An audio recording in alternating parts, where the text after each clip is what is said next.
Hi, everybody. Welcome out to the Lager Room Guys Craft Beer Show. It is Tuesday, May the 14th, 2024. Jersey Johnny coming at you. As always, is none other than Mr. Duck or something there. Oh, no. This is chicken. It's a chicken. It's a chicken. Remember, it's National Dance Like a Chicken Day. It's National Dance Like a Chicken Day. Happy National Dance Like a Chicken Day, everybody. Yep. All right. Well, also, welcome to the show with us, Mr. John Staradumsky, Bruguru himself. Welcome, John. Thanks. Glad to be here. Good to be here. Hey, John. Glad to have you on the show straight out from the wearing top this, of it. Being a Dance Like a Chicken Day, and because John's on the show, I'm wearing this shirt today. Trade raid. From Smug. And why don't you tell everybody that might not know what Trader Aid is, what it is? Smug Brewing in Pawtucket, also known as The Bucket, just north of Providence, Rhode Island. It's not Pawtucket? Pawtucket. It's the Paw Sox, but Pawtucket, even though it's a W. And they decided Rob decided to make this beer in honor of Gronkowski coming out of retirement to go play with Brady in Tampa. So he didn't make it for Brady leaving the Patriots and going to Tampa. He made it for Gronkowski coming out of retirement because Brady went to Tampa. Exactly. So that's why this is the Tampa Bay Bucks logo. Gotcha. And they actually had in the tap room, because this actually came out during COVID. Remember that. They had it in the tap room. They had a large cutout of Gronkowski. So if you went to the front door, because they had a thing across the front door, if you'd ordered beer and went to go pick it up, there was Gronkowski in the back. So, yeah, it was pretty good beer too. My brother sent me some during when they released it. Yes. I don't get their beer much, but that brewery is near and dear to my heart because I was born in Pawtucket Memorial Hospital. So very close. There you go. Near and dear to my heart because it was my home brewery for COVID, because I lived 4 blocks away from it. And this was like a lemon lime. It was a lemon lime sour. Yeah. Was it Goza or? It was a kettle sour. It was a. Did they do kettle on that one? So, but yeah, it was a yummy beer. It was quite a yummy beer. Mm-hmm. It was. All right. To finish us off, it's Happy National Buttermilk Day. No, buttermilk. Did I leave off the word biscuit? You did. You said Buttermilk Day. Okay, it's Buttermilk Biscuit Day. So all right. Well, I got some biscuits. All right. So I'm going to change that right now. So Happy National. Hold on. I can spell biscuit. Spell what? I think I'm spelling it. What the hell? Yeah. This BISCUT, right? No, I said buttermilk biscuit. Not in my text, you didn't. Yeah, I did.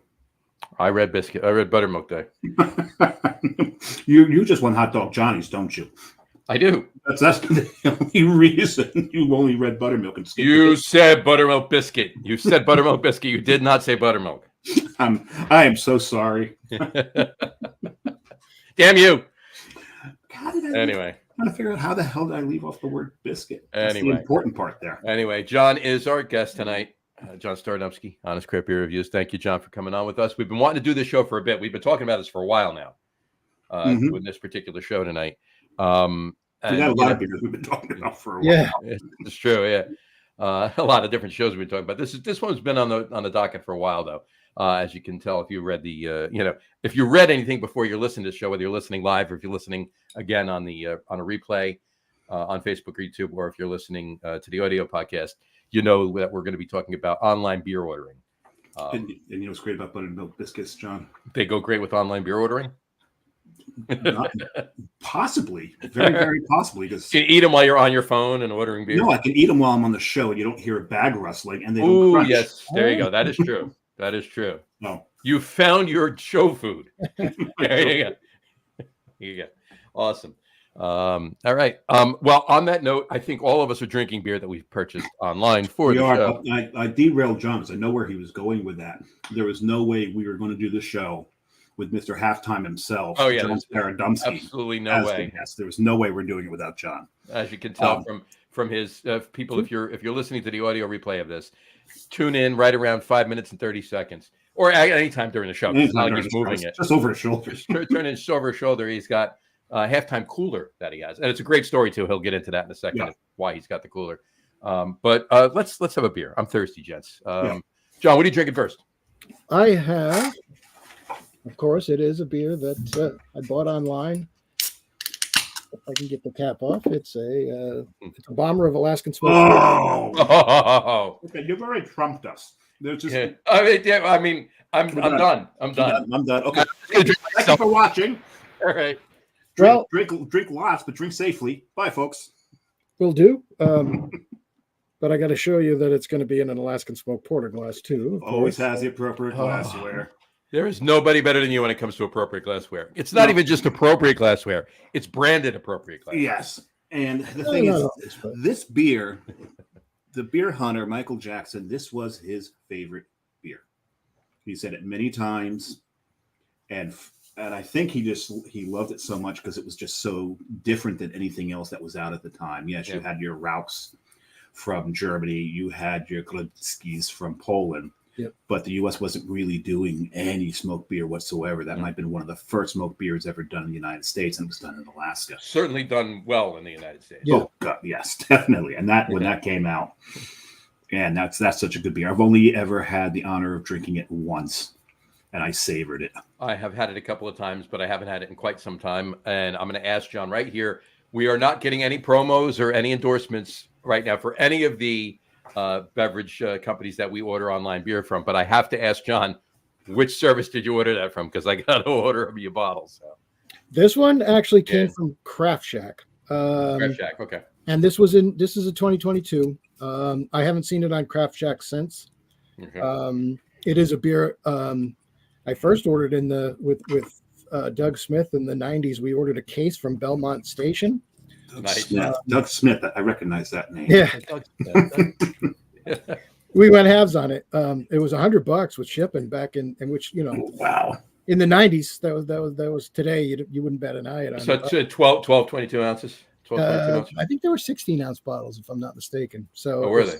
It was 24, 2 12-packs of, I think they were 16s.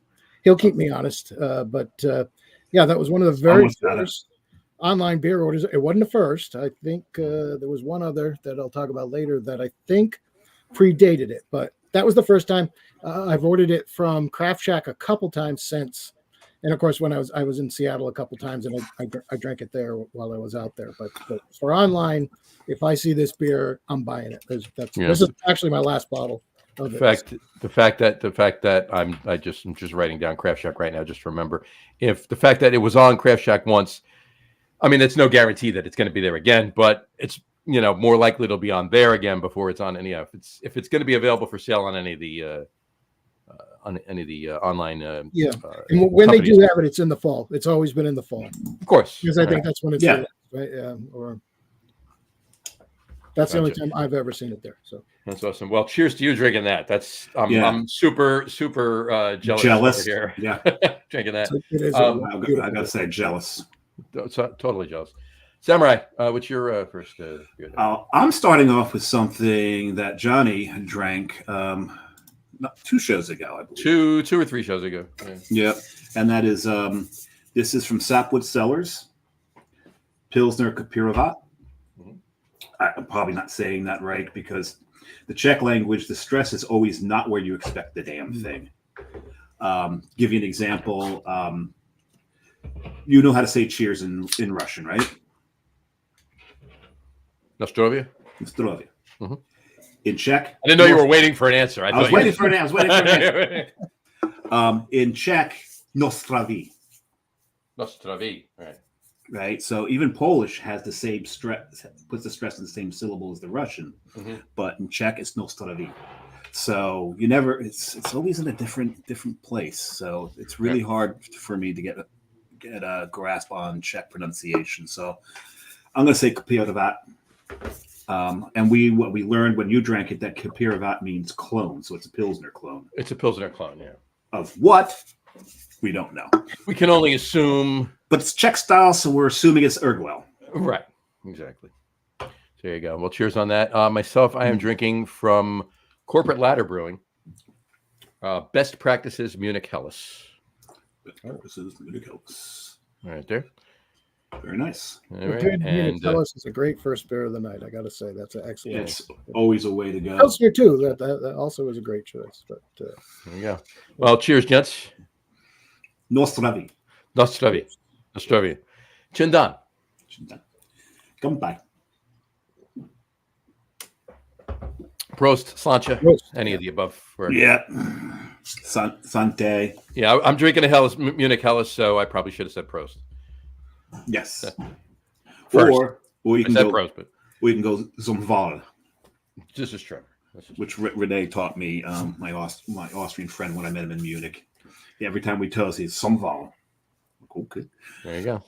I just for the record, as John had stated that he bought his Alaskan Smoked Porter on Craft Shack. I bought this corporate ladder on Tavour. Tavour. Tavour. Actually, everything I drink tonight's going to be Tavour. To be honest with you, everything I'm drinking tonight is Tavour as well. And that's not to say I don't have anything else in the house from anywhere else. The beers I'm drinking tonight are all from Tavour. So yeah. Ironically, I don't think they ship to Georgia. Really? Is that right? Yeah, the few times I've looked into them, because I've never bought from them, they didn't. They did not ship to Georgia. So Interesting. which is interesting, yeah, because Craft Shack and Halftime do. So I would assume it's legal for them to do it. I just And what's funny too, and Dave and I were just talking too, like a couple of beers that you've gotten from Halftime, like, oh, I got to order that from Halftime. Like, Dave could actually, if there's no traffic, Dave could drive to Halftime in 30 minutes. Yeah.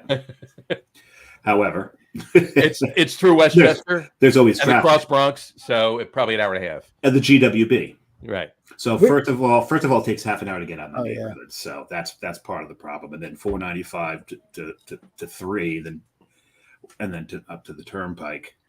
Well, it's in Mamaroneck, right? It's a Mamaroneck. Mamaroneck, yeah. Yeah, the one I think they ship from. Yeah, actually, I think they ship from Missouri. To be honest with you, but they have a. Is that right? That's interesting. They have a fulfillment agent. It's really weird because sometimes I see the packages coming from there, but or I don't know if they arrange it that way for legal purposes. But even for you, it might. I mean, it's $19.98 to fill a case of 24. Yeah, and actually, it's the same price if you don't fill the case of 2020. Yeah, that's right. 24, That's so true. you might as well fill the whole thing. Yeah. But it's like say Tavor's $14, and it's up to 24. Is it really worth fighting all that traffic for $20? You know, I mean, yeah. Well, that depends if you're doing some other things because there's a couple breweries not too far from it. You can make a day out of it if it's just for that. If it's just for driving it, they have driving there. Yeah, honestly, between the tolls. Yep. And gas and everything else. Oh, you're going to spend 20. You're going to spend that easily. Yeah. You know. So ordering is the way to go there. But yeah. But there's a couple breweries out there. There's one brewery in the building of Halftime apparently. Wow. But also I like the geocache, so that gets me into a new area to do some geocaching. So just another place to go hunt for Tupperware in the woods. There you go. Using multi-million-dollar satellites. You and your geocaching, you gotta love it. Oh, I love it. So anyway, all right. Well, let's get into some discussion here. All right. You know what? Let's start. John, we'll start with you. How long have you been? I was going to ask the first question. How long have you been ordering on beer online? But you said there was one other place that you ordered before when you ordered with Doug. So why don't you tell that story, and that'll kill two birds with one stone. Yeah, it was early 90s. I want to say probably 92-ish. It probably wasn't online because I didn't get my first computer till 94. So I don't know how I did it. You mean you didn't have an app on your cell phone back in 92? Yeah, no, well, I had the phone, but they hadn't come out with the app yet. You had a phone, but it had a cord on it. I don't know where the button to push this app on his rotary dial phone is. The phone was the size of a 2x4, but yeah. But it was a case of Rhino Chasers Amber Ale. And they were William and Scott was the name of the company. They were out of California in the early 90s. And this one, I thought it was a great beer. It was super fruity. It was a really delicious amber ale. Came from, I mean, it was kind of like a Humboldt red nectar type of fruity, juicy ale at the time. But the company was remarkable too. I remember I paid $35, including shipping. Nice. And they shipped it to Rhode Island for that. But they donated a portion of their proceeds to the World Wildlife Foundation. Oh, love that. Nice. And it was rhino chasers because they were trying to save rhinoceroses. So they were trying to save the rhinos. They actually, over the course of the 90s, they had several other beers that were really good, and they eventually became available in my area. I could get them in Mass and Rhode Island. But it was really fun just getting, a case of beer showing up at your door via, I don't remember if it was FedEx or I think it was UPS that showed up to deliver. But of course, in those days, the selection, it wasn't like today, right? Today we can go online and buy all these beers, but today I can remember in those days going in a liquor store and, all right, there's not one single new beer, which is fine. I like to go back to beers that I've had before, but to expand your available choices so much to get something from the West Coast like that, it was unheard of, and it was fantastic, and it was really, really a lot of fun. So I will always remember getting that case of beer and drinking those beers because they were really, really good. Yeah, before that, you had to actually be active in beer trading. Yes, right? Which people did, which was done. Yeah, sure. But it's difficult even today. Was difficult then, and difficult today. I had one guy that from Oregon that would send you the beer, and he would fill the box with foam that hardened all around the beer bottles. So you actually had to chisel them out. That's spray foam. He's filled the box with spray foam. Yeah. Nothing ever broke. And the concern is not so much a lost soldier as it is getting caught, right? Yes. But I actually got caught. I've been caught a couple times, but I got caught by UPS in the 90s. I was using same box by Beer Across America, and I went to ship beer somewhere, I forget to who, and they called me and told me to come down, and there's my box of beer with the money I had paid for shipping, the cash sitting on top of it. The box was open. They knew what was in it, and they said, "We don't ship alcohol." I said, "You don't ship alcohol?" And they're like, "We absolutely do not ship alcohol." I said, well, your driver pulls up once a month to my house with a shipment from Beer Across America. Probably not the smartest thing, boxes, right? Yeah. But anyway, it's funny. I got caught. I got erroneously caught once because I had actually shipped something. It was actually shirts I was shipping.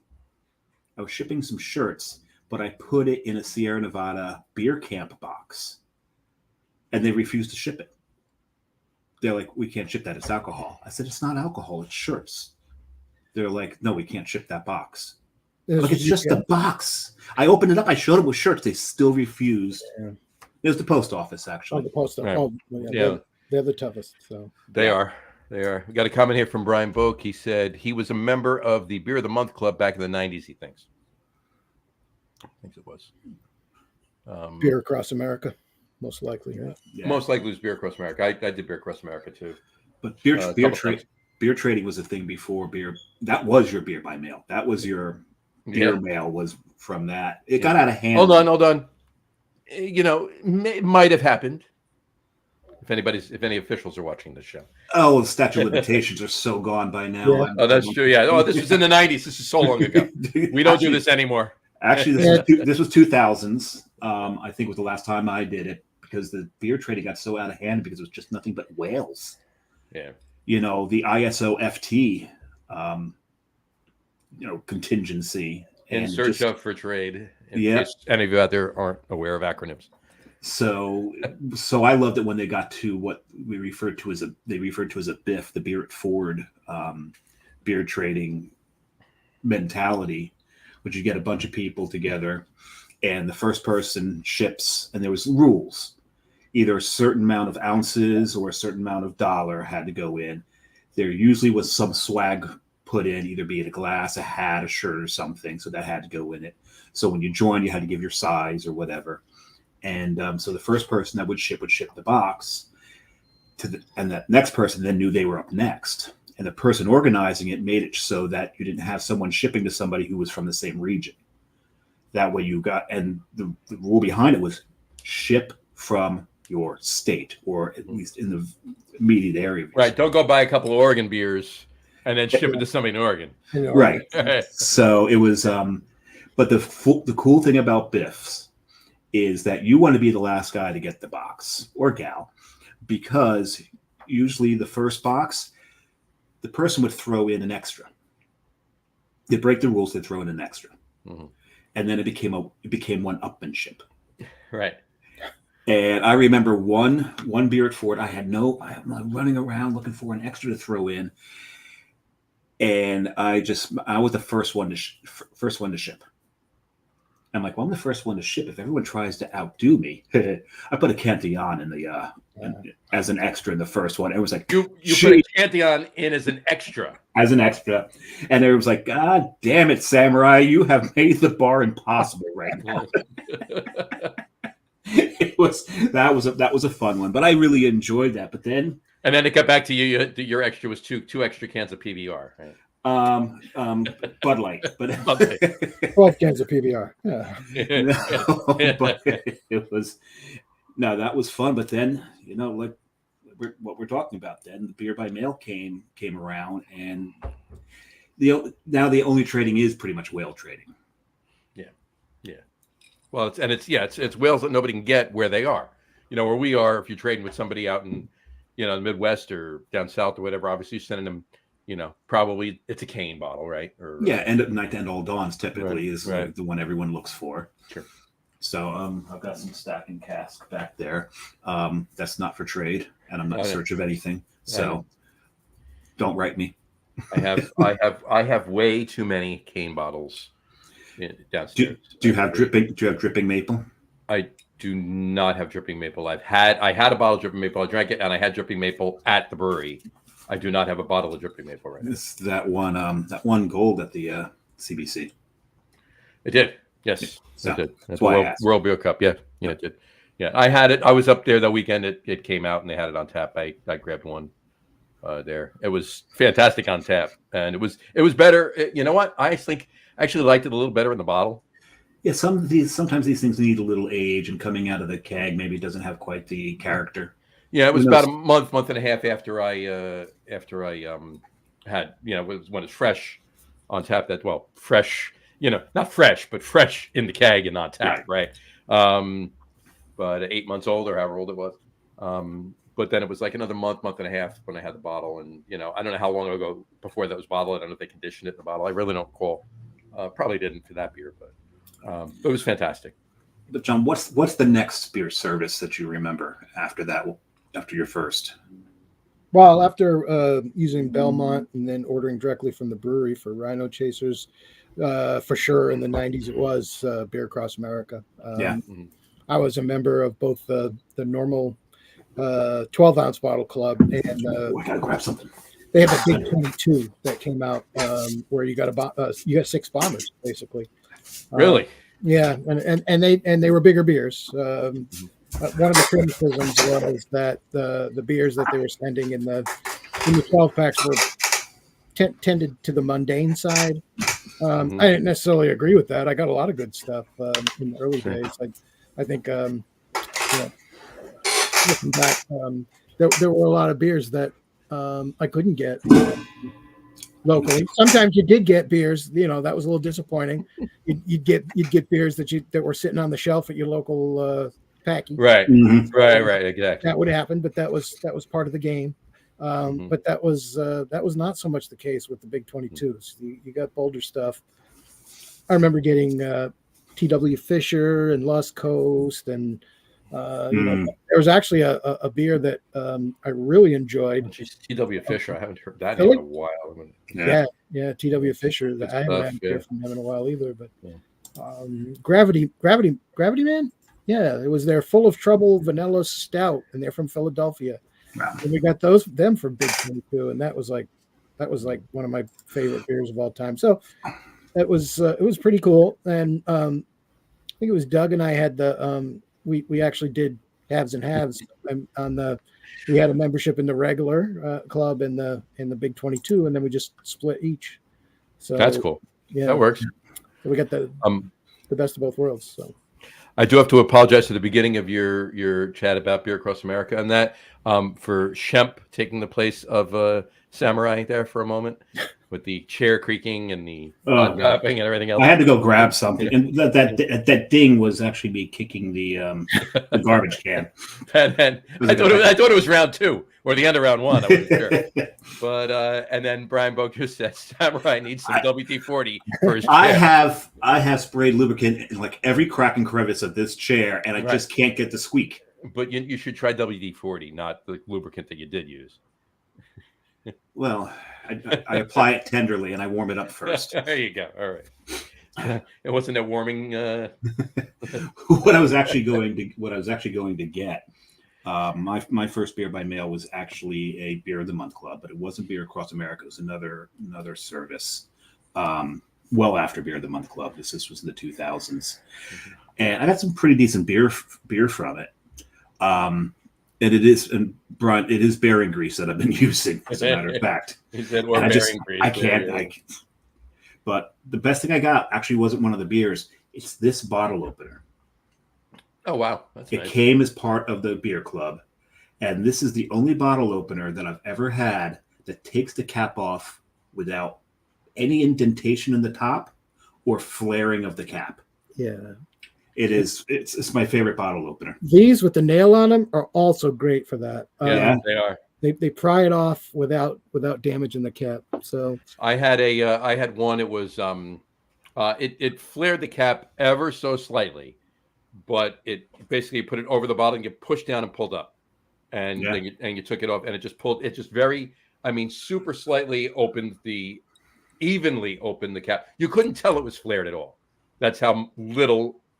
It opened it around it, but it opened it all around like almost evenly. Yeah. So it came right off, and you could just look at it. It was a regular cap, no indentation, no nothing, no scratches, no nothing. And that was that. I'll leave it alone. That one melted. We'll leave that alone. Was that club the Micro Brewed Beer Club? That was another one I had a membership to. I was going to say Micro Brewed Beer Club. I think it was one of them back then. Yeah. And that bottle opener came with the club. Yeah, I think it was. I think I had a membership there. I know I did, but I think it was the end of the '90s. In '99, that's when Beer Across America terminated the Big 22 Club. So I may crying in my beer over that one. But I can imagine. Yeah, really. It may have been the end of the '90s because I don't think my son was born yet. So yeah. Gotcha. Yeah, that would have been that makes sense. If I look at it based on my son, he was born in 2000. He's the baby. Mm-hmm. But so that's that. Yeah. I was gonna say that one. That was probably 98, 99. That one came and that one started coming around. It bigger in 2000, 2001, that kind of thing. But yeah, right. Late 90s, early 2000s was the time for that. Samurai, what were some of the things you picked up back then that you remember? Most of the things that stand out. I got some North Coast out of that. I believe North Coast came in one of them. Before we could get North Coast here. Mm-hmm. Yeah, because that came like North Coast. Where is that? Hold that thought. There was. I'm reading. I was just pulling things up on Tavour the other day, maybe a couple weeks ago, week and a half ago, and I didn't even read the name of the beer. And I'm reading the description. I'm like, "Whoa, this sounds friggin' fantastic! I got to order one of these. It's a stout, right? I got to get one of these." Blah, blah, blah. Yeah, it was North Coast. It was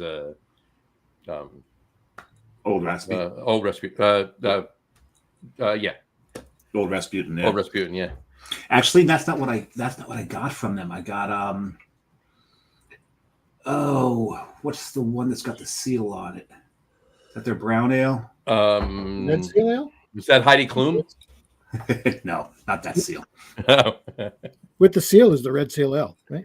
Yes, that's it. The red seal ale. Red seal ale, yeah. That's what I got from that. And I also got from, was it Downtown Brewing? That's where the brown came from a brewery called Downtown. I remember that. Mm-hmm. So there's a few I got from there. I think the thing of anything other than in the recent days that I really stands out, and Mr. Staradumsky brought it to the forefront of my mind, was I did in trade got a a smoked porter, Mm-hmm. and Alaskan smoked porter or Alaskan smoked porter, okay. as well as some Midnight Sun. I had never Nice. heard of them because they were relatively new. Because I started trading with actually one of the ferry captains in Alaska. So that was pretty cool. Nice. I'd send her beer from Jersey, New York, and Pennsylvania, and I'd get stuff from Alaska. Not a bad trade. Not a bad trade. Got to tell you. So awesome. I'm ready for beer number 2, by the way. I don't know if you are. Yeah, I could probably chug this down. You don't have to chug it. That's fine. Yeah, I've only got this much left. Oh, I thought it was like more than that. John, you're still enjoying. I would be still enjoying your smoked porter there. So I will go pop another one shortly, Jeff, to make you guys happy though. No. Take your time. Take your time. Enjoy that. I know I would be. So. Samurai, what are you drinking for your second one? Oh, well, I'm in the middle of pouring it, so hold on. Oh, hold on. I can put it up if you'd like me to. Yes, it is a Heater Allen Pils. Okay. It's another Bohemian style Pilsner. Let me see the can. When I'm done pouring. No, when you're done pouring, not right now. It is right there. Here, I'll show you mine too. There you go. Oh, look at that. They're almost the same color. I think they're very similar cans, I got to tell you. Very similar cans. So I'll just leave that one crawl up there for both of us. Yes. So our second beer is the same beer. Peter Allen makes excellent German style beers. I love Heater Allen's German style beers. Yeah. This is the first Heater Allen I've ever had. Excuse me, man. Yeah, chugging a Czech Pils is going to make you belch a little. If I remember correctly from something I was reading somewhere, was it Laura Allen? Was the Allen Heater Allen? And she left and she got together with somebody else from another brewery, and they opened Gold Dot Brewing. Oh, okay. I gotta find it. Gold Dot. I think there's a Gold Dot available on Tavour right now. I already ordered a couple of them. So you can see what it says under my name there. What's in your crate? Well, we've got a little bit of a insight into what's in Johnny's crate. I'll read you mine. Yeah, I've got a couple pre-orders. Yeah, I got a crate going. I think I got 10 or 12 in my crate right now. I don't have that many. And the thing is, I didn't have anything in my crate until today when I had to go research for the top 3. So there we go. Just want to hold on, read more. I think it's in Lager Legends. This is where I read it too. Lager Legends, each in their own right. It's Lisa Allen from Heater Allen and Kevin Davey from Wayfinder. Okay. Now that doesn't mean they left. They could just be opening have another project. But Gold Dot is Lisa Allen and Kevin Davey. Lisa Allen from Heater Allen and Kevin Davey from Wayfinder, which Wayfinder makes incredible beer too, in their own right. It's funny you should bring that up. Yeah, because your next beer is a Wayfinder. My third beer is a Wayfinder. Right. So I have right now in my crate I have 10 beers, and we'll talk about Tavour. We'll get to those. Yeah, when we start talking about Tavour. I'll say them there. You gotta. Yeah, it's interesting. So, what did you say? I was gonna say Prost, but that was my last beer. This is a Czech style. So. Oh, Nostravy. There you go. I'm just gonna go with cheers. Nostravy. That's Alaska. Cheers. That works. Yeah, Alaska. It's cheers. There you go. Wow, that's very tasty. So. Yeah. So they. So those were awesome services back in the day. It definitely. I mean, there's, as you said before, John. To your point, there's so much more beer available. I mean that goes without saying, right? You don't even have to say that. Everybody knows there's so much more beer available to them. That's a no-brainer. But as far as specifically as far as online beer ordering goes, it's like every day things are getting added, and these online beer services are putting up. Tavour we'll talk about, because I do like a few things that Tavour is doing. We'll talk about that when we get to Tavour, but there's so much more available. But based on, if you think about what was available to the general public back then in general, just in liquor stores and available to wherever you went. Breweries that were open, the amount of breweries, the amount of beer available. Getting some of the beers in those from those online beer services were fantastic. It was just it was so it opened the world, like you said. It opened it up to so many more styles that would have been even more important for me. I had a donut hole because in 2001 I moved down here to Georgia, and when I was getting those beers, Beer Across America clubs shipped to my house and buying beers online in Rhode Island, I had pretty good selection. Rhode Island, we had a number of good stores, Haxton's and Town Wine and Spirits and Nicky's. Thorpe's in East Greenwich. Was Nicky's open when you were there? I don't remember Nicky's. If you were going south into Providence on the main drag out of Pawtucket, just past the big cemetery, Nicky's was right across the street. It probably was, but if I was in that area, my grandparents lived in Pawtucket too until I left. But if I was there, I would go 10 minutes north of them in Rumford was Town Wine and Spirits, and they had an excellent selection there. And then if I went into Mass, into Attleboro, just over the line, there was Yankee. And Yankee had a huge selection. Yeah. So I had all these beers, and yet, I had a good selection, and this supplemented that. But then I moved to Georgia, and forget about it. It was like there was nothing out there. It was like you couldn't buy. First of all, the legal cap was 6%, so it was illegal to sell beer that was stronger than 6%. But beer clubs were also illegal, so I had to, that I went to change my address, and like, now we don't ship to Georgia. So when I needed them most, I couldn't get them anymore. And that was I didn't buy any online beer, I think, again till like 2015, and that was when Beer Jobber, which was out of Maryland, I think, somewhere in the Mid-Atlantic, they had Narragansett, and they would ship to Georgia. So I would buy cases of Narragansett shipped to my house at that time. Hello, neighbor. Just the hi, neighbor. Yeah, does just the lager, just the. No, I got other stuff from them too. I got the Del Shandy. Yeah. If you're born in Rhode Island, you're not drinking Del Shandy. You got to hand your card in. You got to have coffee milk stout. The autocrat or whatever. The autocrat, yeah. And they make a lot of other good stuff too. I mean, there's the lobster ale. Yeah, the Fresh Catch. Yep. Fresh Catch. But they had the HP Lovecraft series, and most of those beers actually were very good in their own right. I never got my hands on them, and I'm a massive Lovecraft fan. Me too. That's why I first. Well, two attractions. One, it's Lovecraft. So during COVID, I spent a lot of time in Angel Point Cemetery. Oh, okay. Right.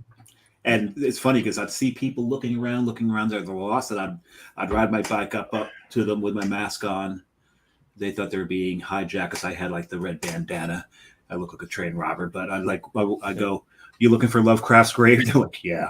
Like, follow me. It's the most unassuming little thing too. Nice walk around Providence, hit breweries, go walk by where his house used to be. And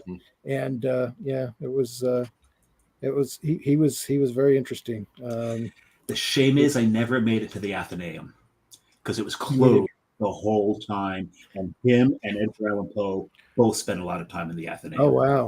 Wow. Well, I like Poe too, but yeah. We actually went.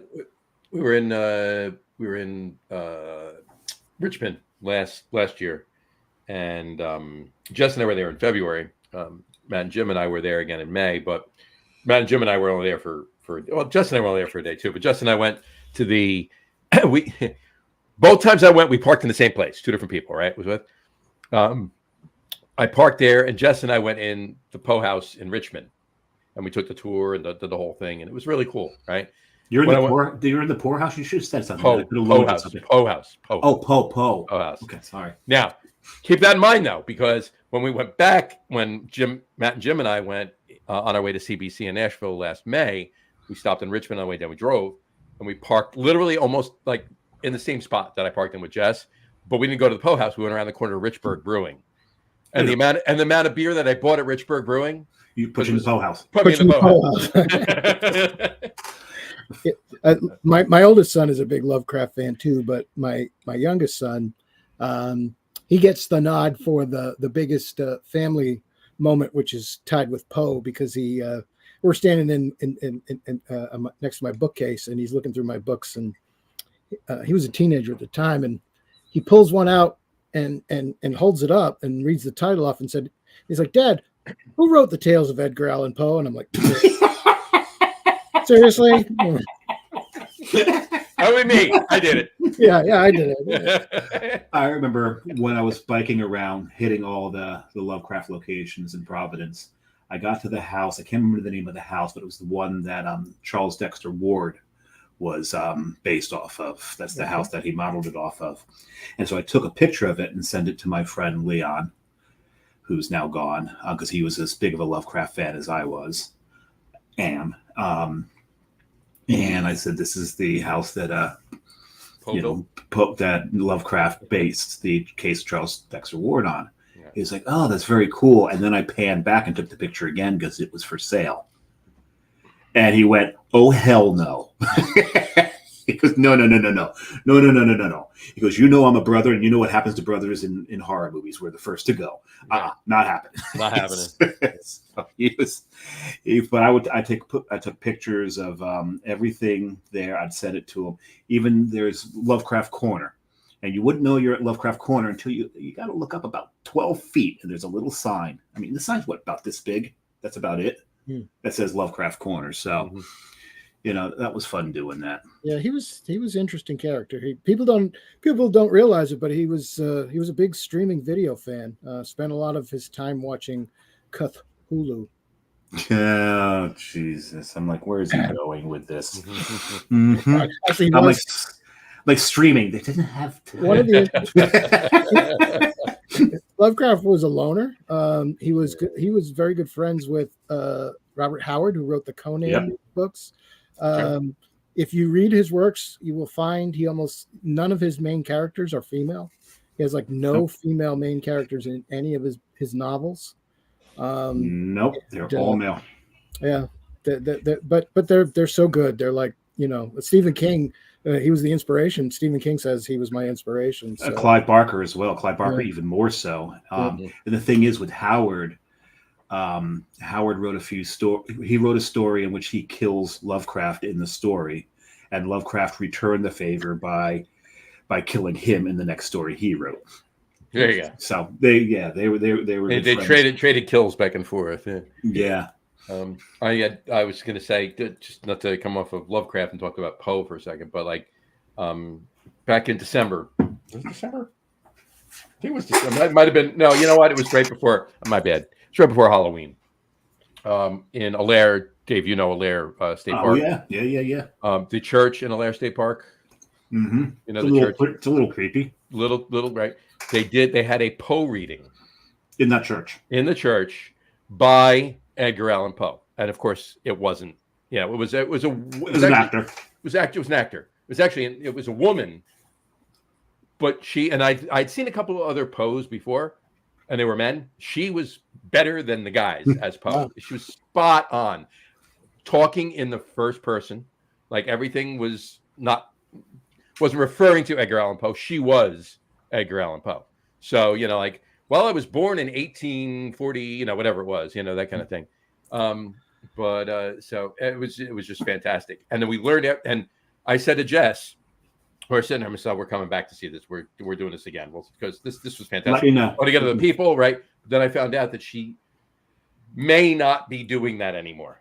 She might be retiring. And she had done it for a while. It was the first time we saw her. But I'm like, I'm like, let us know, because I definitely have to go back, and I know you would love to go see it. So. I would love to see that. If you need to find CDs, they don't exist anymore. An album called "Closed on Account of Rabies," and it's a bunch of celebrities reading Edgar Allan Poe. Okay. I don't know which one my favorite was. You had was it? I think The Raven is read by Christopher Walken. I got to hear that. Yeah. I got to hear that. I'm pretty certain it was Christopher Walken. You can stop there. I just want to hear that. Oh, no. No, because what's even better. William Shatner does one? Telltale Heart, as read by Iggy Pop. Jeez. It is fantastic.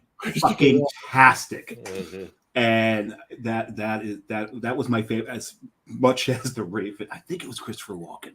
I got to look that up. I hope it was Christopher Walken. Now, Yeah, you got me. If it's not, I got to get in touch with Christopher Walken people Yeah, and he's make gonna them do it because I got to hear it.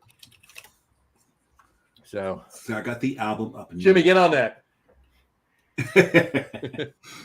Jimmy, did we hire someone new? No, that's the thing we do on the sports podcast. It's Jimmy. Jimmy's the guy. Jimmy, Okay. Jimmy, No, yeah, it was Christopher Walken. Christopher Walken done. Good, okay. beautiful. You also have Marianne Faithfull reading Alone.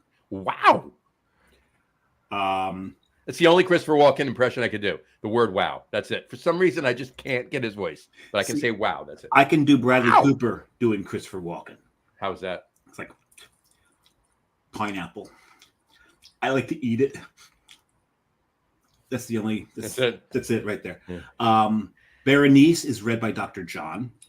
Really? The City in the Sea, which is my favorite poem, performed by Deborah Harry and the Jazz Passengers. Oh, that must be good. Wow. That's And cool. then Marianne Faithfull comes back and reads Annabelle Lee. Oh, and I forgot about this one. Mask of the Red Death, read by Gabriel Byrne. And this is called what now? Closed on account of rabies. Closed on account of rabies. Yeah, you've got to find it. But Christopher Walken reading The Raven, and but I swear it's trumped by Iggy Pop reading Telltale Heart. I'll have to. I'll listen to all. I'll have to get it. I'll have to listen to all of them. I'll see if it's on. Hopefully, it's on Apple Music, so I can just put it on my phone and listen to it. But imagine if somebody said that even 20 years ago. Hopefully, it's on Apple Music, so I could just put it on my phone and listen to it. And they're having Another biscuit there. still eating biscuit, yeah. Still hitting biscuit. And I just got a text from my son because Lego just announced the release Of Iggy Pop reciting. No, there's a new set. It's Barad-dûr. Sauron's tower in Lord of the Rings, Mm-hmm. and it is it's only I think it's only $480. Is that all? Sounds about right. Get a couple of them. I think it comes with an orc. There you go. Okay. So I got a question for you. Am I drinking that much faster than you tonight? I told you before, my speed. Actually, you're drinking faster than you usually do tonight. You said at the top of the show you're very thirsty. I'm very thirsty. Yeah. So you know what? Then, but I'm also drinking slower than I usually drink. so I'm going to move on to my third beer, and then by the time you get to your third beer, I'll probably have my fourth, and then we'll call it a day. And that's normally switched during this show. I'm usually opening my third, and John's finishing his second. Mm-hmm. I'm halfway through my third by then. Okay, I'm going to private message both of you in the private chat, and I want your opinions on which beer I should have first. And then I'll drink accordingly. Put numbers to them so we don't give it away on the air. Okay, well, the first one's 1 and the second one's 2. How's that? That works.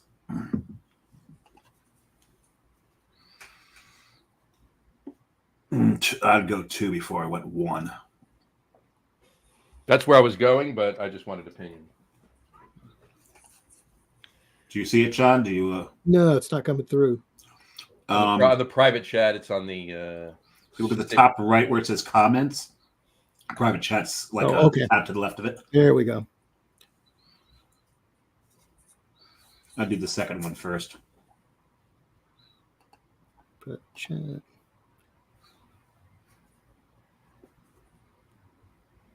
Oh, definitely a 1.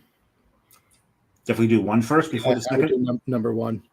Yeah, he's the German beer expert, so I'll defer to him. Either way, I'm fine. So I will drink it. You couldn't go wrong either way, but that's just when we get to it, I'll. So I'm just because John's now third beer. I would have done it as the fourth only because of the main ingredient in it. Mm-hmm. Can be a little aggressive, but we'll find out. Mm-hmm. Well, it's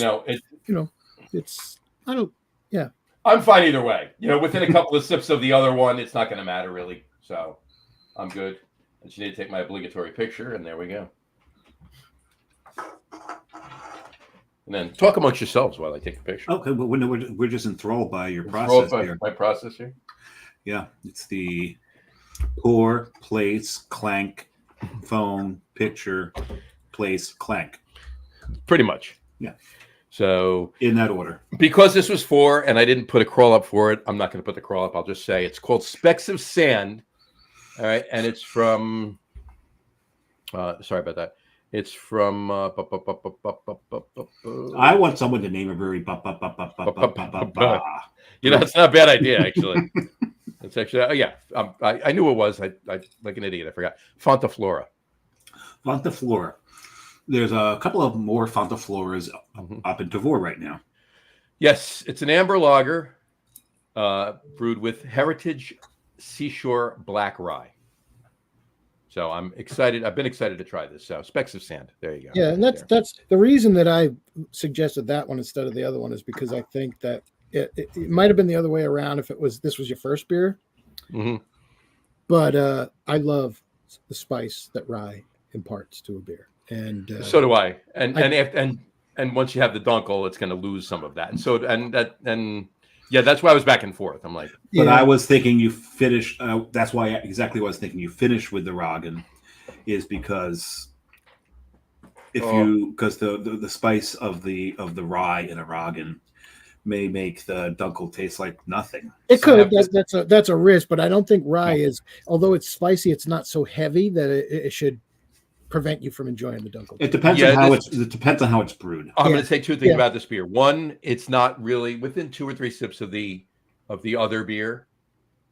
It's not really knock it out. I should be able to knock it out. But I will tell you this: the other thing, and the main thing I'm going to say about this beer is that just with the first sip I took of this beer, I am totally pissed off at myself that I only ordered one of these. Yeah. The thing is, it's funny. Now we're back to our original topic. Yeah, and I do that on. I do that on. I do that on Tavour. I said doo-doo.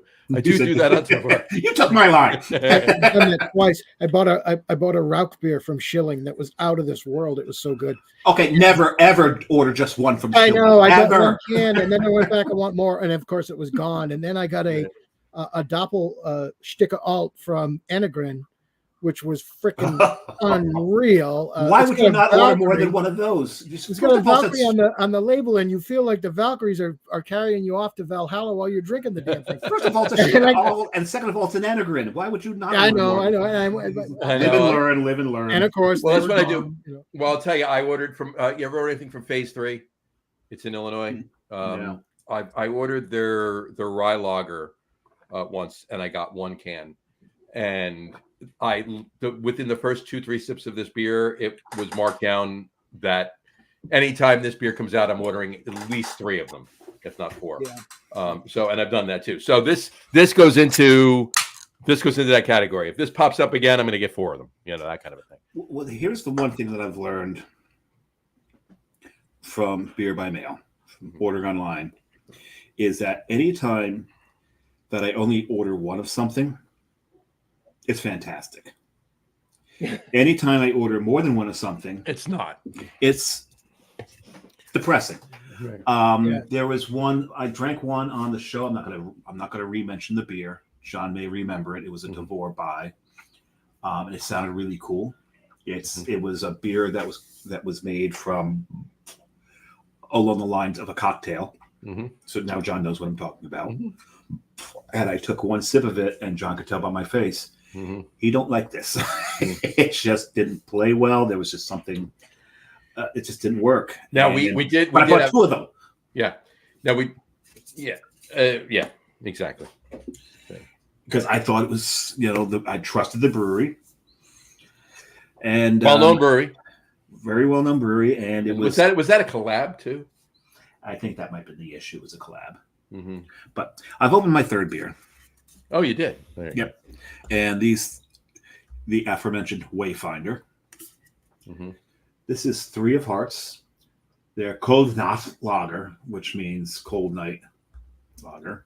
if you couldn't figure that out on your own. Most people. That's a great thing about the German language is that a lot of the words are very similar because a lot of our words derive from the German, so it's pretty easy to figure out. It's just the grammar will kill you in German. Is that vernacular German, or is that Cold No, it's not. Kaltnacht. That's not actually. I think it might be. It's not German. It's but it's derived from German. It's Austrian? No. Austrians speak German. Yeah. Well, I mean, it could have been a derivative. No, it might be Danish. Yeah, Could be Danish. I don't know if it's a cheese Danish, a cherry Danish. Unapologetically rustic lager with subtle botanical tasting notes of juniper berries and fresh lime. They don't set off the You know what? I know what I can do. If I put this into my translator and have it in language. Him and his translator. Juniper Translator's back, people. Scandinavian to me, though. If it's got juniper. Does. Yeah. So juniper berries obviously will make it that. Maybe it's Finnish. Is it Finnish? I'm not finished with it yet. I just poured it. I knew that was coming. You knew it was coming. It's like you would have done the same thing. You are worse with puns than we are, so I don't want to hear it. I actually respect you more than you will. While you're looking, did I tell you? I told a joke the other day over a Zoom phone call. Uh-huh. It wasn't remotely funny. Uh-huh. Yeah. Had to go there. Sorry. That was good. Let's see. You figure it out yet? No, I'm still working on it. Still working on it. There we go. Hold on. I couldn't find. Okay, here we go. Cold. Not. Norwegian.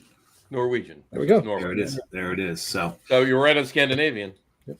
And he wasn't finished. So. And definitely not finished. Yep. John's still not finished with that, and I'm still jealous. It's so good. He's still working through that smoke. You know what? I got to tell you, I got to be honest with you, and this isn't even a joke. I find lately myself, I love smoke beers so much. I find myself literally to the point of savoring them. Yeah. Like could I drink it 3 times as fast? Absolutely. Do I want to? No, I want to enjoy the hell out of this damn beer. It's one of my favorite styles, and I'll tell you this one. Actually, I drank a bottle. I don't know, about six months ago, and I thought that was my last bottle. And I knew I had another bottle. I'm like, what happened? Is that the one you found rolled under something? Yeah, that was the one. My dog's ball rolled under the desk, and I was looking for it. And I'm like, what the hell is? Oh, a bottle of Aladdin's. My dog doesn't have any balls left, so. Well, if you would get her some, she might find you a bottle of Aladdin's. There you go. But anyway, this one actually is. I think the smoke is more pronounced in this one than it was. I think this beer is not. They say you can age it, but I think it past a couple of years, it starts to deteriorate. The smoke fades. Yeah. Well, so, but this is 2022. So, fall of only a couple years old. 2024. it should be fine. Yeah, it's a year and a half. Yeah, you're good. Yeah. Yep. But I just did that, John. I don't know if you saw my categorizing on Facebook and that, but I just spent time up at Schilling a couple weeks ago when I was up there, and we urge anybody who can to get there. Yeah, absolutely. Yeah. Let's put it this way: we went to Burlington, right, for 4 days, and the second day we were there, the first thing I wanted to do in the morning was drive an hour and 45 minutes over to Schilling in New Hampshire, and the plan was to stay there about an hour and a half or so. 3.5 hours later, we left.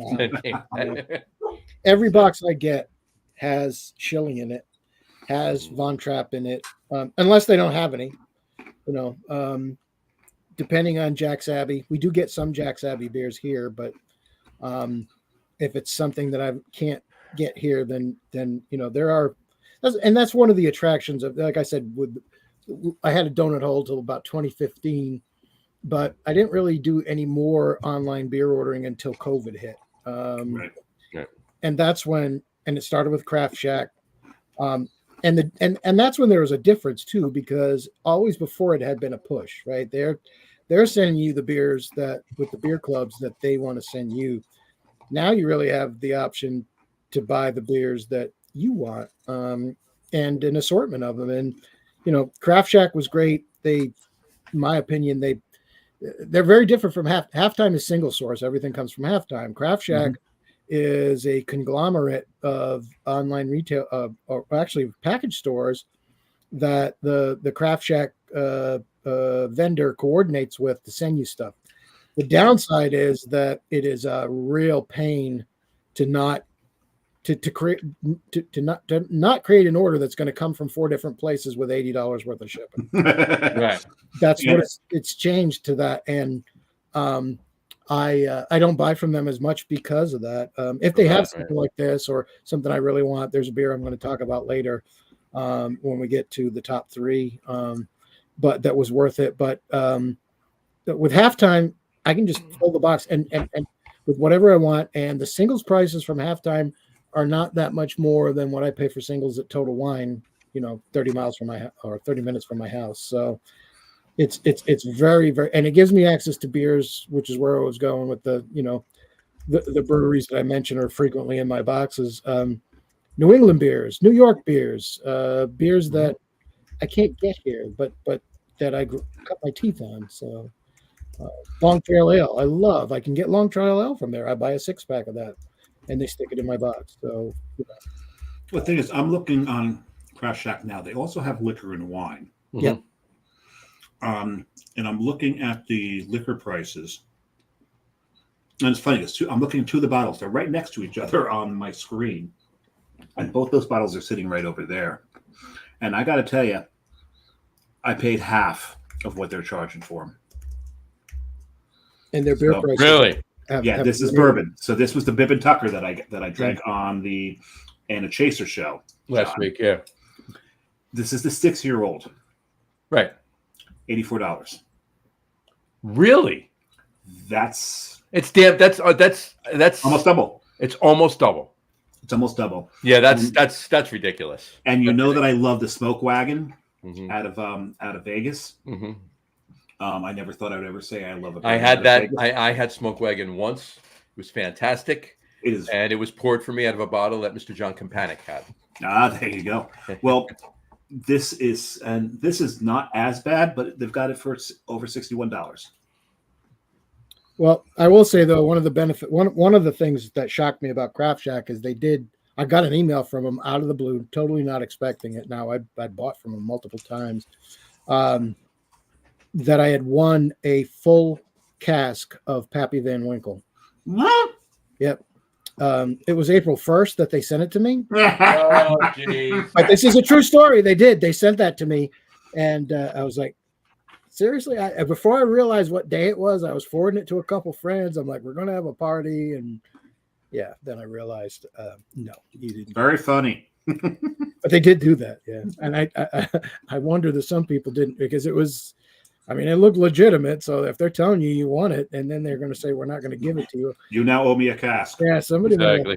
Taking them seriously in court. But. Yeah, this is hey, they can prove that it was a written contract, right? Yeah, mm-hmm. Yeah. Oh my God, they got 10-year-old Rip Van Winkle for $1,400. 12-year-old $1,700. That's no. And wait. The 10-year-old is $1,700. No, $1,200. 12-year-old. Still, 12-year-old. You know how much you should be, honestly, no lie. You know how much you should be paying for a bottle of old Van Winkle 10-year? $35.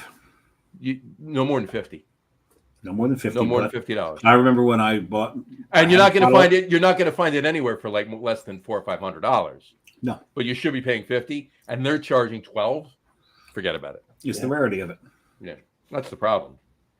But there's people that are paying these prices because they've been around for 5 years now, at least, maybe longer than that. So, longer than that, but Blanton's is my favorite, but I won't buy it anymore because it's $120 a bottle. Mm-hmm. That's a $40 bottle of bourbon. Yep.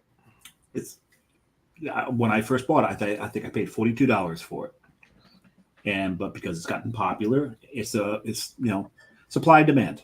Yes. Yeah. I still buy from them occasionally if they have something I really want and I can, get it from one vendor, then I'll do it. But I've really shifted my business to Halftime because it's so much easier and and it's I mean the prices they're fair. They're really fair. And they have a rewards now. Craft Shack has a rewards program that's probably a lot more feasible with beer than it is with those liquor prices. Right. And that takes some of the sting out because you can get money off.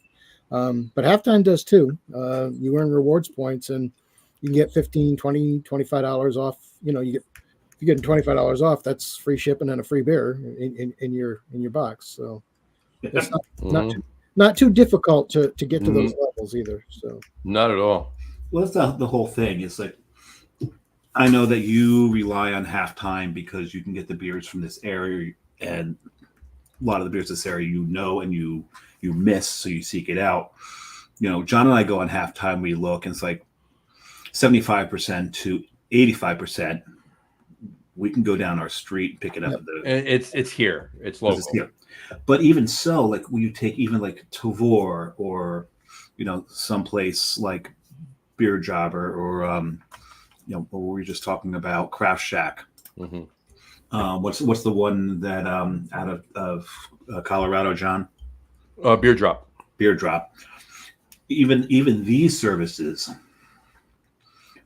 we've got some really good liquor stores and craft beer stores in New Jersey. Mm-hmm. There's this one in Boonton. And so when I go through Tavour, when I go through Beer Drop, when I go through these, like I can get that in Boonton, I can get that in Boonton. Oh yeah. You know what you can get here, so we can get it here. I don't look at anything like I told you before with the Old Rasputin. I mean, like I'll tell you right now, I love Old Rasputin. My favorite North Coast beer is Old Stock Ale. Oh God, yes. And the fact that it's big surprise, you like an old ale. Shocker, right? But it's a damn good beer, though. It's an excellent beer. It's phenomenal, right? And I can go to one of 6 places within a 10-minute drive of my house and pick up a 4-pack whenever I want. Yeah. That's a beautiful thing. Brian Bogue commented before we're talking about Old Van Winkle and Old Rip Van Winkle and the other bourbons. He said, "I just drink Gentleman Jack." Brian, stay tuned because when we get to the top 3s, I'm going to take your name in vain. just saying. I'll say I only drink beer. His name in vain. Well, I prefer trade in vain. I did just pick up one of these. I did just can't say I picked up one of these. I actually was gifted this by the lovely Jessica for my birthday. What is that? That's a beautiful thing. I had a bottle of it. I drank a bottle of it, and I've already put a dent in it. So. And I no longer have a bottle of it because that's a fantastic. It's a fantastic rye. Yeah, that's a beautiful rye. It's finished in port wine casks and it's blended with a little bit of port wine too. I've got to say one thing: port wine finishing on bourbon is one of my favorite things. Yeah. It really knocks the edge off of it. Now, granted, if you are a Booker's drinker and you're looking for that edge, don't look for port finished. Don't look for port finished. It's going to remove that edge. It's be like, like people who are used to smoking punches going down to a Macanudo. Right. It's just not a done thing. Look, ladies and gentlemen, welcome out to the End of Chaser podcast. That's what we're talking about now. Yeah, right. But yeah, the port barrel finish on a bourbon it's just a lovely, lovely velvety thing. It is. It's so good. I had 2 of them last night. 2 on the rocks. I just 2 bottles. So that's your 3rd bottle left. That's the no. Oh. 2 fingers and not 2 fingers and not 2 fingers. 2 fingers. Right? Oh, I 2 fingers this way. So John, I was saying I was at Schilling. We were at 3.5 hours. The plan was to stop at Von Trapp on the way back from Schilling before we went back into Burlington for dinner that night. It was my birthday that night anyway. And we wanted to stop at Bar Hill Gin on the way back in Montpelier.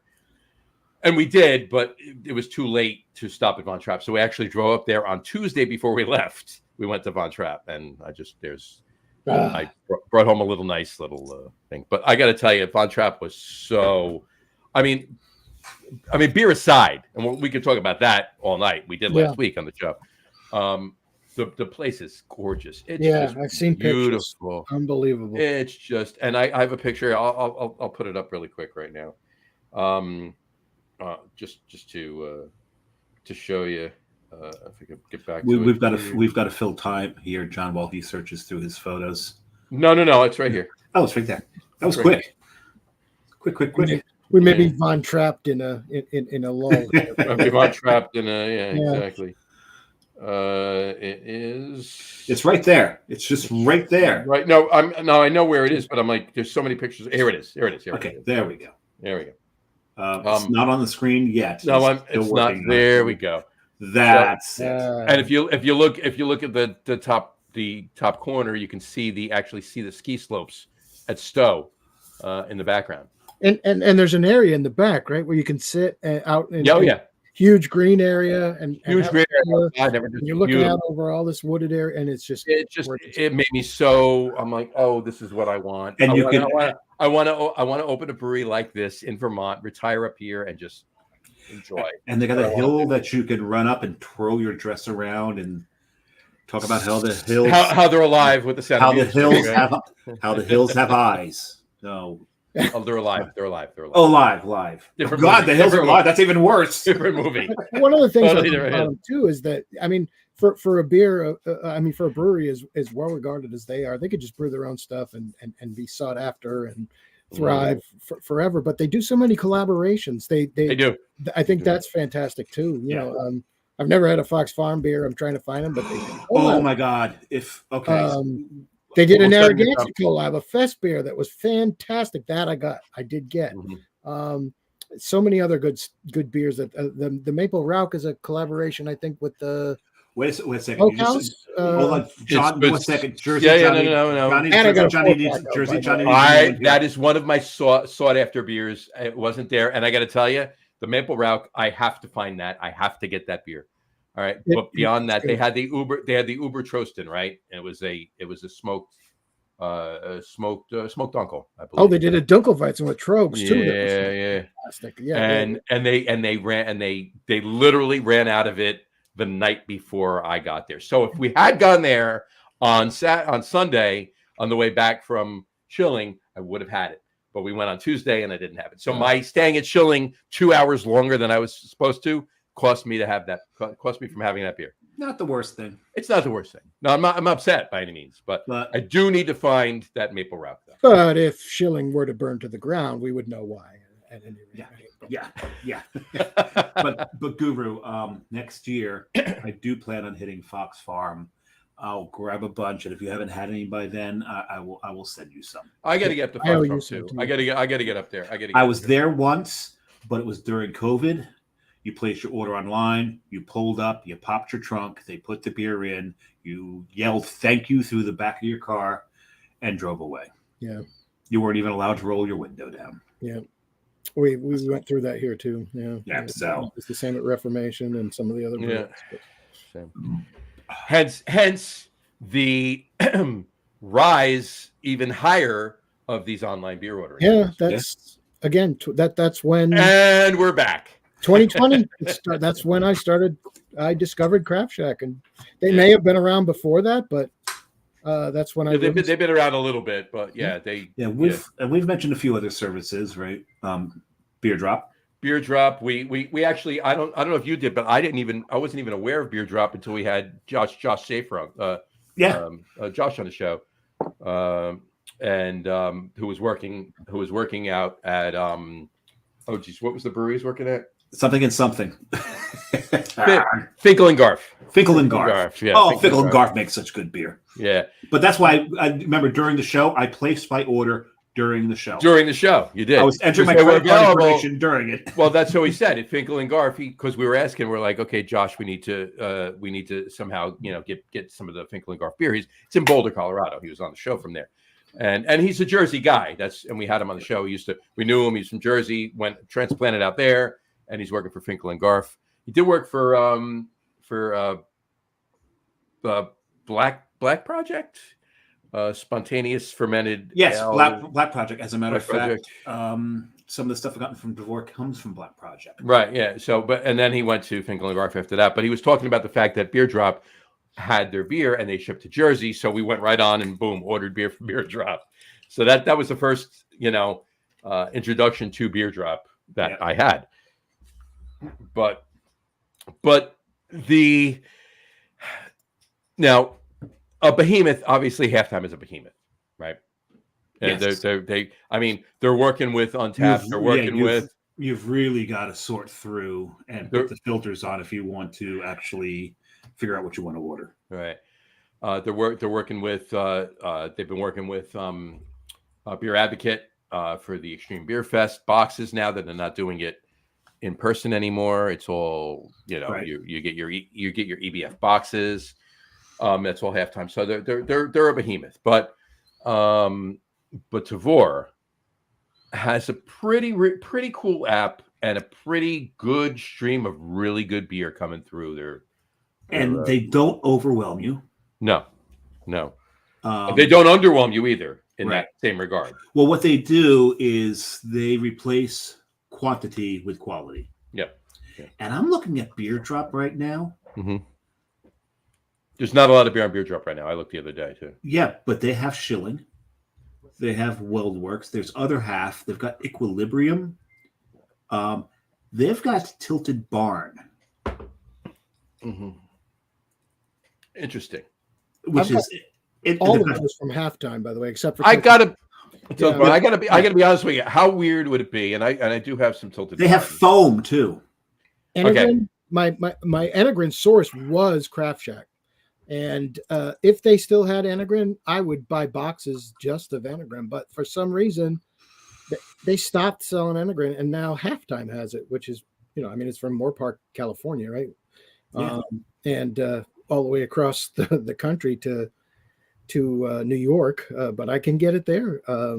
Enegren is so good. It just sometimes the disconnects in who has what are really surprising too. But yeah, that was the point I was making here. It's like, how do they have Tilted Barn, yet they're out of Colorado, and I've been on I've been on Halftime, which is a lot closer, and they don't have Tilted. And they don't have Tilted. Amazing. I did pour my next beer, which as much as I've talked about Halftime, I should have a beer that I got from Halftime. You should. And it's Lawson's Sip of Sunshine, which that's such a great beer. I just love this beer. To me, this is every bit as good as Hetty. It has. I like it better, actually. Yeah, it has the advantage that you can actually get it, which is a big plus. Because if I like a beer, I want to drink the damn thing. So, but in appropriate branded glassware. Yeah, in my Lawson's glass. I mean, I can get, and the interesting thing is, if on Halftime, a stovepipe is $6 and a pint can is $9. I think, I think the distinction is the stovepipes are contract brewed at Two Roads. Yes, they are. And the pints are from the actual brewery. They taste the same. It's the Two Roads. You can tell the Two Roads. I think the Two Roads have like the green band around them. Yeah. Yeah. The Two Roads. And I will tell you, and on that note, because we left Burlington and we drove out because we came back to Burlington and did a few things before we drove home. We didn't get home till 2:00 in the morning, like Wednesday morning, right? That's a good day, right? So, whatchamacallit, but when we went up to Von Trapp that day, not to cut you off and talk more about that Sip of Sunshine, I want you to, but when we went up to Von Trapp, we went up 89, and then we got off on the road that make the left and go up past Ben and Jerry's and go up to Von Trapp. The same distance, basically, going up to Von Trapp. The other way from 89 is Lawson's. Yeah. So the plan was to leave Von Trapp and go to Lawson's and then come back to Burlington. We spent so much time at Von Trapp, we didn't go to Lawson's. So it seems to be a theme of the trip. It was. Just meaning we have to go back. That's all it means. But the thing about Lawson's, and got to let the Jersey pride show there, Pete Lawson is a Jersey boy. Yep. Who relocated to Vermont to open his brewery. Mm-hmm. Well, I'm fairly certain he's from Saddlebrook. He might be from Lyndhurst. It's one of the two. I'm fairly certain he's from Saddlebrook, but When you I grew met up in- him. I forget which. We were talking about it, but I forget which he's from. I'm fairly certain it's Saddlebrook. It's one of the two, though. Go Lyndhurst. We have a warehouse there. I ship stuff out of it all the time. So just I grew up in the town right next to Lyndhurst, which is North Arlington. You never grew up. Shut up. Well, that's true. I was born and attempted to be raised in the town next to Lyndhurst. Well, you were raised there. Right. The success rate of that is in question. Well, I will say that, but Lawson's one of the great. Again, one of the things, and I don't praise halftime, so I get no compensation for this. As you guys know, in our group, we frown upon at least not recognizing compensation for endorsements.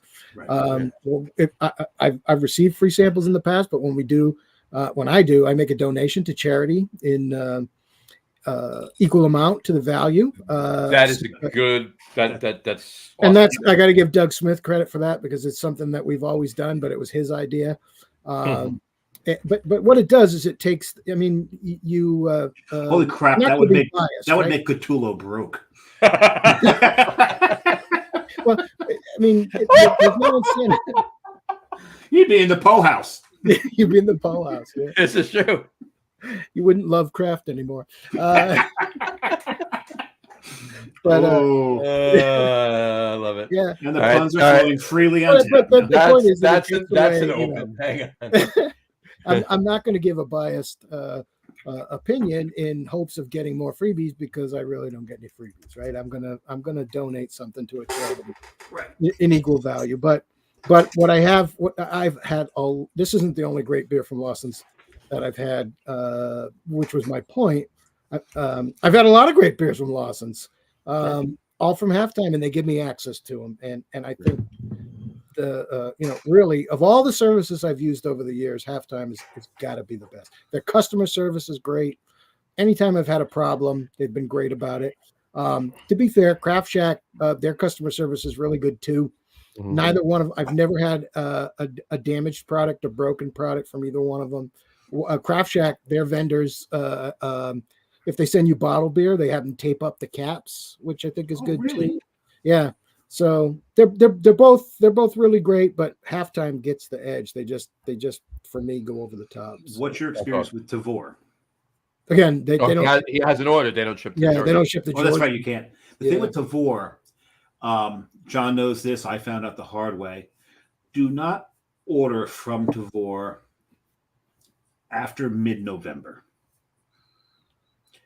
It will take 2 months for you to get your beer. Yeah, it's not Tavour's fault. It's the distribution. It's the shipping companies. Well, it's Tavor's fault for using that shipping company. Right. Well, yeah. Tavour ships to a local distributor in every state. Every state has their own local shipper, right? Shipping company. Delivery company. Delivery company. The last mile company. The last mile, right. That's the issue. It's the last mile company. That's the issue. But you would think they've heard enough from this region and their last mile company that they would research other last mile companies that could get their product there before all the IPAs no longer taste like IPAs. Yeah. Now I get it. It's the holiday season. You know, we've talked about this many times before. I'm in logistics. I understand seasonality of shipping painfully well. So my advice to you, if you're going to use Tavour, once you get about to mid-November, do not order from Tavour until after the new year. Just don't do it. You're going to wait too damn long for your beer. You liked that one, didn't you? Oh, this beer, the next time, okay. Putting it out there right now. Anybody sees Fontaflora Specks of Sand Roggen beer anywhere, let me know right away. I need to get it. It's fantastic. There you go. So there you go. I'll be opening my fourth. I've got mine fourth set up because I actually beat you this time. You did. Yeah, I did. My fourth. May the fourth be with you. We've passed that already. That was last week. Remember? Yes. But this one here, I went to the dark side. So did I. See what I did there? And this one, this is one of the other ones I got from Tavour. I actually ordered 4 bottles of this because it is a classic. Mm-hmm. Along the lines of that smoked porter that Guru had just drank. Mm-hmm. I would have gladly have traded him 2 of these for his. And I got to be honest with you, if I were him, I would not have done that trade. No, because you know what this beer is. But I know still. Oh, no. A fantastic beer, don't get me wrong. Yeah. But can be had a lot easier than what he drank. Yes. So this is what I'm going to end the night with, which means I'm sleeping well, and my emails can go fuck themselves first thing in the morning. Quite literally. I like that attitude. But I'm drinking this purposely out of this glass. And the reason I'm purposely drinking it out of this glass is because they have just started their own beer by mail service. And the glass is Untapped. Now, Untapped's beer mail service does not come into New Jersey. It does not ship to New Jersey, yeah. So we've not ordered from it, so I can't vouch for it whatsoever. But we'll see if they come to New Jersey, what we can, what we do. But, John, what's your 4th? Well, before I say my 4th, Doug Smith just commented and he said, remember Brews and Ales? They closed, sadly. Oh, yeah. How do Actually, you know them? Yeah, they're in Asheville. They Asheville, did ship. I never ordered by mail because I shopped there in person a few times when I had been in Asheville. It's not too far from here, but I think he did. Yeah, and he's right. They did ship. They did ship. Yeah. There's another store in Asheville too. What the hell's the name of it? I want to say World something. I could be wrong. I'll think of it. It'll come to me. You're not thinking of Small World Brewing, are you? No. I loved that place. It was on Henderson, just south of the hospital before you got to where the That's not helping anybody. Where the Biltmore was. Okay. Well, I'm helping you, so you might remember where it is. Brews and Ales wasn't too far from the Biltmore, actually. Well, it's actually you know where Highwire, not the South Slope, not South Slope, the other one, yeah. The other Highwire that's right near the Biltmore. It was basically on Henderson in front of it. Okay. So I always went to Brews and Ales, and they were so good. I was shocked when they closed because my wife has a picture of me standing in Brews and Ales, perusing all of these different beers, and she's talking to me, and I'm not hearing a word she's saying. I'm just looking at all of these beers. That was fantastic. Such a great store. Yep. Well, as Dave looks for it, I'll throw up my whatchamacallit here. It's Dunkelwood by Elder Pine. Right here. It's a oak aged Munich Dunkel lager. There's a wine store right across the street from Highwire in Biltmore Village. It is. I'll tell you where it is right now. It's called but you said it was on Hamilton, right? Henderson. It's Highwire's Henderson. Highwire's between Biltmore and Huntsman.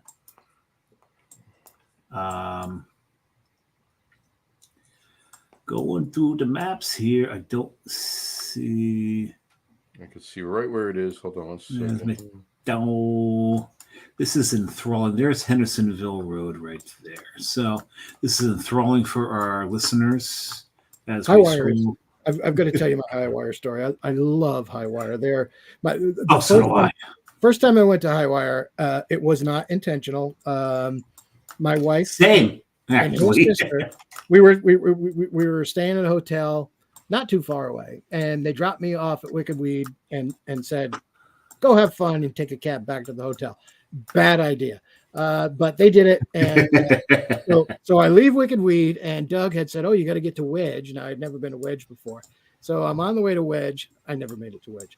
I literally stumbled on Highwire. I'm like, "Oh, what's this? This looks interesting. Let's go in Highwire." And I just loved every beer they had. That was the first time I went there, and luckily we get their beers here in Georgia. So do you? So jealous. I buy them a lot, but Yeah, that was one of those beer moments that you're never going to forget, no matter what. So It's the same thing when we were in Nashville. We were in Nashville for one of Carrie's landmark birthdays, and 21. yeah, 21, absolutely 21, and Tell her I want a pat on my back for that. yeah. So we wandered into there because they're right there. We were staying a block and a half away from there in an Airbnb, and we wandered in, and it was just to sit down and have another beer, and we started drinking their beer, and we wound up having 4 each there. And I remember when John was getting ready to go, I told you straight out, Highwire, it might be one of the most underrated breweries in all of Nashville. 100%. It was one of the best experiences we had. I got to tell you, the beer was fantastic. Look, Burial was fantastic. Oh, Burial's Burial. Dissolver was fantastic. Dissolver, yes. Okay. And I could go on and on. And Green Man is Green Man. Green Man is Green Man. And what's the one up north that I went to that you went to? The one on the river? No, up further. You go like about 10 minutes north of downtown. I'll think of it. I like French Broad. I don't know if you guys, and they've changed. French Broad. Went to French Broad. I did not make it. There's a distillery right next to French Broad too, and it's fantastic. That's where I got the bottle of. I don't think that was there when I went there, but it was so good. Yeah, I got the distillery was good, but yeah, of course we went to Sierra Nevada, which is a little outside. Sierra Nevada is a Disneyland down in Mill River. That's just like an amazing brew house. The food there, you could stay there forever. God, the food there is astonishing. Mm-hmm. My favorite thing, one of the favorite things I ate that whole year was they did steamed mussels, but they steamed it in Tom Yum Gai. Yes. Oh my God. That's genius. It's absolute genius. And then fantastic. You went there too, and you told me to go, and we went. And underrated, tiny hole in the wall place, One World. One World is it's right on Patton Ave, just up from. You got to go down an alleyway, and then walk down a couple flights of stairs to get into it. And of course, tiny. Wow. And if you're not going just for the beer, now of course my wife doesn't drink, but and neither does my sister-in-law. But they wanted to go to Biltmore, which was a great experience too. So I recommend that to if you're. No, we went to the Biltmore. It was fantastic. Justin, I went to the Biltmore. We didn't do it. We didn't have the time to go to Black Mountain, do a little shopping, go to Pisgah. I mean, there's just like so much. I mean, we spent 5 days in Nashville. Yeah. You could. We only spent 3, but the thing about One World is the beer is really good, but it's made even better by just the ambiance of the place and the people there. That's what makes a tap room. Absolutely. We went up to the Moog Museum too. So I know I'm into that. I'm not sure if you are. The Moog Museum. Bob Moog, keyboards. Moog keyboards. I know Bob Moog is from Asheville, and there's a Moog Museum there too. By the way, I was literally standing there. Jess has a video of me playing a theremin. Nice. So my Abyss, I opened with this. This is the bottle cap. That's beautiful. Right. There's nothing. It's exactly as right. Any rate.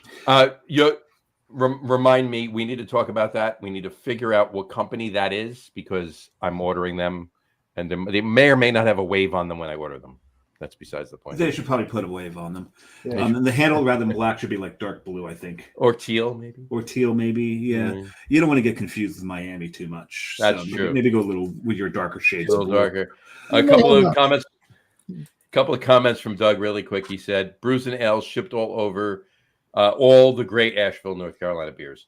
Got my first Burial beers from Brews and Ales. Nice. Yeah. And Doug, if you get back to Asheville at all, and you go to Burial, not the one down in Fort, the South Slope one, the South Slope one. Go to the van outside that has all the stickers all over it. You got to find 2 Coastal Brewworks stickers and 2 Beer Samurai stickers. Yep, they're there. They're on the van. And there's one set of them is right next to the Bolero Snort sticker. The Bolero Snort sticker, yeah, exactly. And then he also said, One World just opened when I visited a year ago. I need to get back. Yeah, the beers. And they just, when I was there, they had a it was either a 1 or a 2 barrel brew house that they were working with, and they just upgraded to a 10-barrel brew house. I actually went to One World twice last year. Once in February, once again in May. So, but yeah, it's pretty cool. So remember the last time I had Abyss on the Abyss on the show? I do remember. Remember my complaint about it? Yes, I do. And we were like, maybe a month or two, the next bottle. Same thing. Yeah. Same thing. Yeah. It's it's actually pushed beyond licorice. We're approaching soy sauce. I got you. So it definitely wasn't the bottle. It's the batch. It's the age and the batch. Batch and the age. Yeah. Which is weird because the Abyss usually ages so beautifully. That Deschutes makes a great beer. I mean, it's got to be the batch. It's got to be the batch because I've sat on bottles of Abyss before and they were fine. This bottle's only this was bottled 2 years ago. It was 2022. Yeah. Yeah, and for an Abyss, only 2 years to start approaching soy sauce. That's unheard of. Yeah. I've had Abysses that were like 8 years old that were fantastic. Yeah. So it had to be this one particular batch. There had to be something in the brewing process or in the bottling process that went wrong. Now, all the other beautiful notes of the beer are in there, but there's this underlying this is going to be soy sauce. 2 shows in a row that we have sirens. Yeah, but I don't know if that's the fire department. That sounds like the police department. No, that sounds like an ambulance or the police department. Yeah. Yeah, and then there's 2 there. You're right. It's the ambulance and the police department. Yeah. So, well, I mean, hey, there's sirens in the beginning of the song, the intro song, right? And we did not take that. We did not take that from Steal This Beer. Okay, that was a song written by Log that we use as our opener, and they never heard the open to Steal This Beer. So, wish we had half the viewership. It would be nice to have the viewership of Steal This Beer. Yes, absolutely. But neither of us are Augie, and neither of us are John. Well, I'm John, but not Hall. You are John, but you're not John Hall. All right, exactly. Yeah. I don't know I don't think any of us could dress as sharply as John Hall. No, not at all. I can't pull off a bow tie. Well, I do have that picture. I can pull one off, but I can't. I do have that picture of Matt and I with John at Fulton Brewing up in where he's got his untied. Where it's untied, right? I've never seen his bow tie untied before. I always figured they were clip-ons. No, he ties them. I can definitely vouch for that. He you watch him? Well, I didn't watch him prep. I've seen it untied and he retied it. I thought you had like no, like a telescope or something. Not there. No, he sends me videos like how to tie a bow tie. I think he should do that. Showers with a bow tie. He actually should. Oh wow, this took a weird turn. It did. So speaking of Tavour, okay, so we're talking about Tavour. Oh, yeah. I just want to. So answer my question, John. What's in your crate? What's in your crate? Okay, right now I have 10 beers in my crate. There will be more. I may push out my shipping date. Right now it's 2 weeks. I have 13 days left to add. You know, there's only 3 in my crate right now. There's 10 in my crate. I always have a crate going. It sucks. Jess gets pissed off. She's like, "Stop ordering beer. You make beer. Stop ordering beer." So, and the only thing is, it's a shame that she doesn't make her own little Christmas village buildings. Right. Exactly. Because I imagine what she spends on those may approach what you spend on beer. Pretty much.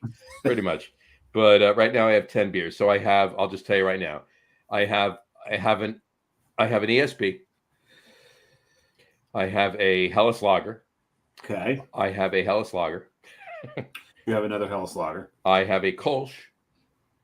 I have an ESB. So it's 2 SBs. I have a English Dark Mild. Shocker. I know. Big shock. I have a Dunkel, and that's from Gold Dot. That's the collab between. That's the Gold Dot. That's Peter not the thing is, earlier today, Gold Dot was available. It's gone now. It's gone now. Yeah. I have a Helles Lager, so that's 3 Helles Lagers. I have a Pilsner, a Czech Pilsner from Wayfinder. I've had that one. It's the no, they make several. This one is CZAF, so I'm assuming that stands for Czech as fuck. It stands for Czech as fuck, and I believe I thought I had that in mind. I don't see it in mine. And I have and my 10th beer is a Crooked Stave hazelnut macchiato stout. I saw that one and I passed on it. Yeah. You know, right? You know why CZAF is not in my... It is sold out. It is sold out. There you go. My crate, right now, what's in my crate... It's one of each, by the way. Anything, like, I will buy, like, any Heater Allens. I'll tell you right now. Tell me your crate, and then I'll tell you where I was going, because I was going to go down that road, but I'll do that after you tell me your crate. Okay? Well, I've got 3 Imperial Stouts in the crate right now, 2 of which are barrel aged. Okay. Everything else, not shocked. Everything else are pre-orders and a wait list. Right. And the wait list is Deschutes Saison. But of the other ones, it's 2 rare barrels, an Anchorage. I'm sorry, 3 rare barrels and an Anchorage that I have on pre-order. Right. And it's American Wild, a sour, a Saison, and a sour. Gotcha. Yeah, you order the barrel aged stuff and the sours and the wild ales. But you know, I also, because seriously, what have I drank tonight? These all came from Tavour. But there's nothing left because John went and ordered all of them. I ordered all of them. That's it. Yeah. And now they're sold out. He bought all of them. I have to say, my instant gratification brain is amazed you guys can have something in a crate and be waiting for it. When I'm on halftime, I'm like, okay, that's going in, that's going in the cart, that's going in the cart. Okay, when can I get it? Can I get it next flight out? How much is that going to cost me? Can I get it tomorrow? Right? You know why? Because I've got to drink through what I have already. Yeah, I have that same problem. I have. You should see. John, have to drink through it's twofold. It's twofold, right? One, we have to drink what we already have, and I'll be honest, most of the beer that I buy on Tavour, I buy for the show. Okay. I drink it on the show. Probably 80+% of it I drink on the Log Room Guys. But it's twofold that we do that. One, it's so that we can drink through what we've already bought and not have extra beer sitting here. And 2, and more importantly, to eat up that, that $14. I don't want to order 3 beers because Tavour, they don't have like all of these lagers that I bought, all these ESBs, everything else. They're not all available at the same time. They come available, different beers come available every day. And if you put notifications on, they'll tell you what's coming. And I push notifications. My phone pops up with, hey, this beer, I look at it, I'm getting that, boom, boom, boom, boom, boom, and it's in my cart. So, and what Tavour does too is they charge you if you put it, you have your credit card information in your account. Yep. They charge your credit card. It's almost annoying, but it works. They charge your credit every time you buy a beer. They charge your credit card.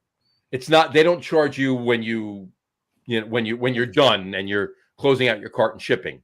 They charge it as it goes. Every beer you buy, they charge your card. So by the time it comes to shipping, all you're doing is paying the $14 for the shipping. Pretty much. What Halftime does that hooks me in is they send me emails and we have this beer, and then it doesn't matter. I have a bunch of beers I need to still work. Actually, I've got most of them. The beers I've got from them I've drunk through, but I've got a bunch of stuff I bought, locally, and I have a ton of beer on hand at all times. I'm sure you guys do too, but too much actually. To be quite honest with you, if you take a ride up here and Dave comes over and the 3 of us are sitting in my living room, we could probably drink for 3 days. Yeah.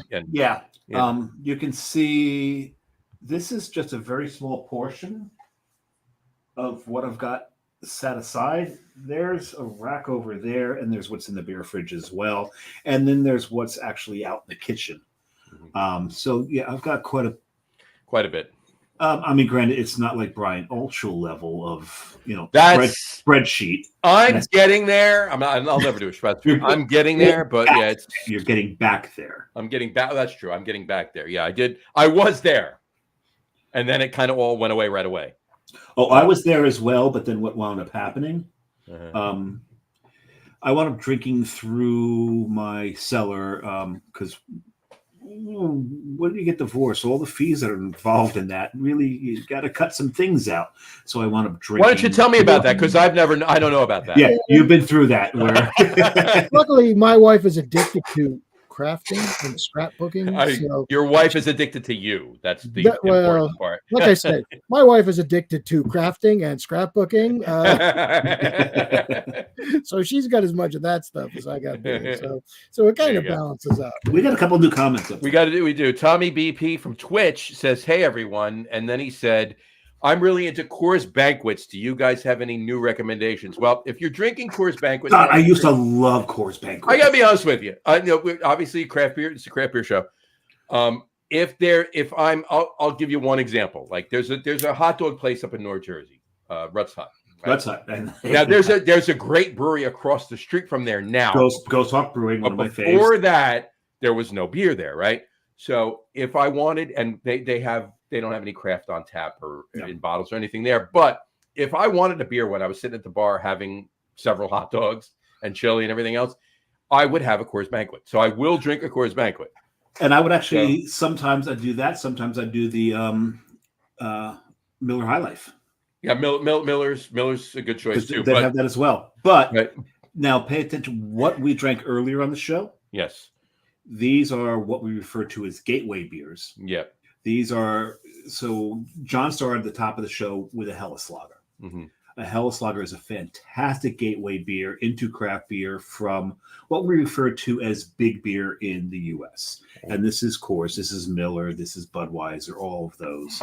But even the Czech Pilsners that John and I both drank, a lot of those. And there's so many ways to branch out from the American adjunct Pilsners, as we mostly know them as, right, into actually the older styles which they were born out of. Right. Yeah. These styles that we're talking about, Tommy, are what Coors Banquet and Miller High Life and Budweiser, for that matter. Well, Budweiser was a straight up theft. Well, Budweiser, keep in mind, and you're drinking Coors Banquet, so we're not talking about. But Budweiser actually stole the recipe of Budvar, and then became very big and told Budvar they couldn't call Budvar Bud anymore. But not only that, but they stole their slogan as well, because Budvar's slogan, Budvar, their slogan was the beer of kings, right? Because they did brew for the king, right? The As king opposed of Bavaria. To beers, right? So they even stole the slogan and then sued them, so they couldn't use their own name outside the Czech Republic anymore. So they changed as from opposed Budvar. to Tuborg. Tuborg was a Danish beer that came into the U.S. And their slogan was they were the beer of Danish kings, and because it was $2.22 a six pack, we always called it the beer of cheap Danish kings. But I digress. But. Well, no, you just stole the Mulva Hill line. Yeah, that was a Mulva Hill line. That was a beer whisperer line. Actually, Jackson used that all the time too. But there you go. That's probably where Tom got it from. So there you go.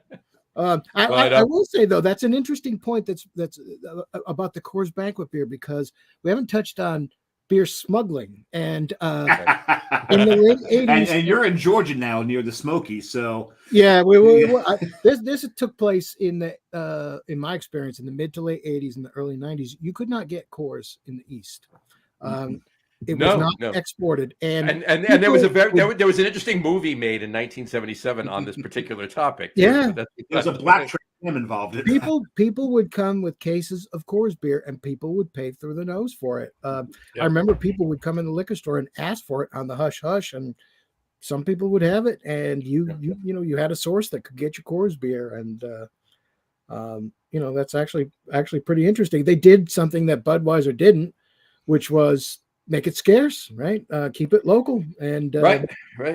East of the Mississippi River was a cutoff for Coors. That was what it was. So, and as far as Anheuser-Busch and stealing, Budweiser from Budvar, they actually did it twice, because Michelob was named for Michelovice in the Czech Republic too, and sure they stole that one as well. So come on, AB. I will tell you though, and I've said this before on the show, and I think I've said it to you too, John. I've never, ever, and this is a personal preference, okay? You drink what you want, okay? Samurai says it all the time, too. Drink what you want. You like Bud? Drink Bud. That's fine. Actually, my statement, if you go on Untapped, you look at my statement on Untapped, drink what you like, let others drink what they like. Don't be a douche. Yeah, I agree. I think our personal taste is just that, personal taste. It's personal taste is personal taste. And it's actually your the end of your bio on the Lager Room Guys website too. Yes, it is. So you said, drink what you want, let others drink what they want. Don't be except for seltzers. I think you put that on. I think except for the thing is, I've got to change it now. Except for seltzers non-alcoholic Non-alcoholic hard folks. seltzers. Exactly. Non-alcoholic hard seltzers. That's a whole nother show. I'm going to talk about that. No, we're not doing Okay. a show on that. Hey, look, no. I bought this bottle for 60 cents at ShopRite. It's a non-alcoholic hard seltzer. All right. All right. Anyway, but on that note, where was I? Forget. No, drink what you want. But I've never, ever liked Bud. Bud has always given me a headache, and I don't mean the next morning. I mean 10 minutes after I start. Okay, I've got a theory behind that. Go for it. I'm going somewhere. I have something to say, but give me your theory first. My theory is that they put MSG in their beer. I wouldn't be shocked. And I know somebody, and you know somebody who works for Anheuser-Busch. Worked for Anheuser-Busch. And not only did Budweiser give me a headache, Shock Top gave me a straight up migraine. Yeah. And I mentioned to this person once, sitting in the brewery at Carton, down the brewing area. And I said to this person, I said, you work for Anheuser-Busch. I get a headache every time I drink them. I have a sensitivity to MSG. Do they put MSG in Shock Top and or Budweiser? He straight up Kermit the Frog me. Yeah, exactly. No comment, right? He wouldn't comment, which to me, and to be quite honest with you, and he did his thing. He no longer works for them. So if we ask him now, in fact, the next time I talk to him, because I do talk to him on somewhat regular basis, Matt and myself, I'll ask him again. So yeah. But on that note, unless he sent an NDA, then that's a different story. Yeah. But in any event, I literally would always get a headache. Okay, so to the point where when I was, and I've said the story all the time, when I was 15 years old, if I went over to a friend of mine's house that had an older brother, and he said, "Hey, my brother brought us beer." Oh, what did he get? Budweiser. I literally said, "Do you have a soda?" I would not drink it. Would not drink it. Excuse bless me. you. And I wasn't being a beer snob. I just didn't want to get a headache. Right. But in any event, on that note, I digress. I will say. Oh, do I have to use it now? Michelob. I don't get a headache. I would drink Michelob. Michelob, I would drink. They don't make it anymore. I'm not drinking Mick Ultra or anything like that. But just regular Michelob in that bottle that they had. Bless you. I would drink that. And don't even get me started on the Michelob Bach, because that was good. It was a good beer. It was a good beer. I think it was pretty much the same as Ziegenbach that they sold in Texas, right? So, yeah, pretty much. That was an AB animal too, but it was actually not that bad of a beer. Michelob was better than Budweiser anyway. Big time better than Budweiser. Yeah, I drank Michelob in the day. PBR is still my guilty pleasure. PBR is good because it's actually not bad, and it's cheap. I can get like a 23-ounce mug for like $2.50 at Taco Bell. Oh God, when you can find it on draft, it's a beautiful thing. But I would get a 24-pack of PBRs when I had a house and I had a grill and a smoker, because never mind. I know where you're going. Yeah.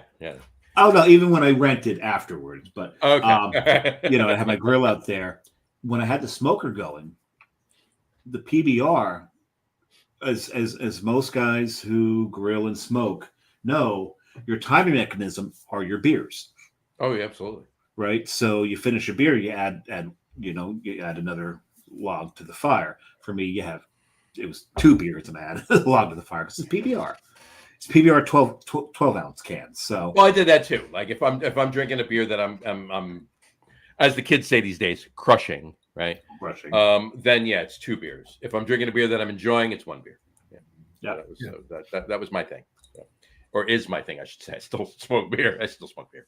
I smoke beer. I smoke beer. Beer. What is John is on his. I smoke these. That's the only thing I smoke. You smoke weed? Oh, these. Weed. Those of you listening to the audio podcast, I'm holding up a cigar. There you go. And one of my favorite cigars too, an Arturo Fuente Hemingway. But yeah, okay. John Henderson will appreciate that. We're getting into Freud now here. Remember, sometimes a cigar is just a cigar. It's just a cigar. That's a quote from Freud, as a matter of fact. Exactly. And yet a beer is never just a It's beer. never just a beer. Well, sometimes a beer is just a beer. And you're That- like, that's a beer. Yeah, that's a beer. And sometimes that's not a bad thing. Yeah, No, not at all. it's true. You know, sometimes you want your beer to just taste like a goddamn beer. Exactly. I remember that we used to do bottle shares at a place called Poor Henry's. Mhm. They were fantastic. weren't Poor they? Henry's in Philly. No. Oh. Poor Henry's, just outside of. It was in Booton. Oh, okay. It In was a Booton. bar. They were a victim to COVID. But we'd have these bottle shares, and we had different levels of palate and tasting, and everyone has got their own palate. But a lot of times when they couldn't figure out this one flavor, they're like, Samurai, what are you getting out of it? And sometimes I just look back at them and go, I just want to enjoy my fucking beer, guys. I don't want to break it down. There's times where, I'm going to break a beer down. I'm going to explore every element, every square millimeter of my tongue. I'm going to explore the upper palate, all that. Of course. Figure out where all these flavors are coming in. See what's the malts throwing, what are the hops throwing, what's the yeast throwing, where are the phenols, where are the esters, what am I getting out of this? Break down every element of the tasting. But there's sometimes I just want to enjoy my fucking beer. I don't want to think. I just want to enjoy it. And even then, I think sometimes you're still doing it. You're just not consciously doing it, and you're not recording it, and you're not. No, it's true. Sort of. Going over all of those different sensations that are flowing across your taste buds. I half agree with you. Sometimes what you're doing, rather than going through every microcosm of the tasting elements, you're exploring that overall of the conglomerate. Yeah. Of all those flavors coming together. And that's when I would always say, I just want to enjoy my fucking beer because I'm enjoying the combination of it all rather than breaking it down. It's just that combination. And there's some beers that are, I think, really are served very well by doing that. Yeah. And there's some beers that are served better by breaking it down. It really depends on how well all those flavors come together and how they mesh. And if you've got a beer where you just want to sit there and enjoy the overall, the brewer's done their job. They've really done 100%. We had this exact same conversation. Take yourself back about 12 years at Tap House in Wayne. You and I were sitting at a table and having this exact same conversation. We were having it. And 12 years ago, this was the first ever New Jersey tap takeover. Ever at This is the first time I'd ever drank Bolero Snort, and they had to take it off tap when they realized that Bob didn't have a license and shouldn't be there. It was, oh my God, we had so much fun. And I was there with Vin, and Mike Kane was there. He was so tired of talking to people, he came and hung out with Vin and Mike. for a while. Mike was there for a bit. Yeah, Mike was there hanging out. And I remember one of the breweries. Can't remember the name of it, but we had so much fun with them. They had to leave, so they gave Vin and I all of their paraphernalia to hand out. So we became representatives. Was that Turtle Stone? Because I think no. Turtle Stone was there. They were there. Turtle Stone was there, and they're gone. By the way, they haven't been a brewery in like 8 years. They never really opened. No, they opened, but they were open only for like 2 years. They were open. Not even, and that fell to a divorce case, from what I understand. Right. And at that event, I bought their pint glass. Do you know who was there, by the way? Who? Somebody that is watching the show right now, Mr. Brian Boak. He was there. Brian Boak was there. He was there. And as a matter of fact, I remember also, speaking of OGs, somebody that we both know and love, who would have his say on the catwalk, was there as well with his entourage. With Mr. Rick Reed. Mr. Rick Reed, yes. Well, rolled in with a fucking entourage to that event. Yes, he did. He did. That was a fun event. The only thing I hated about that event is that bar was encased in brick. So you could not tap. You couldn't check anything on Untappd. You could not get the internet there whatsoever. And there's no Wi-Fi. There was nothing. John, you get another beer? I am getting another beer. There you go. And this one, I just finished my fourth. I just chugged down an Abyss. I don't know why you chugged an Abyss. I still have a little of my Dunkel left. No, it's enjoy this. Well, the thing is, even though it's approaching soy, one of the stronger flavor elements that are coming out of it is that cherry Twizzler that Maris Otter throws. So it's helping. So that helps. What I concentrate on that, as well as the roasts, because you got to remember, Abyss is one of the roastier stouts out there. Sure. I mean, granted, it doesn't approach Yeti for roastiness because few stouts do, and that's why I love Yeti, and that's why Yeti is such a great pairing with cigars. Mm-hmm.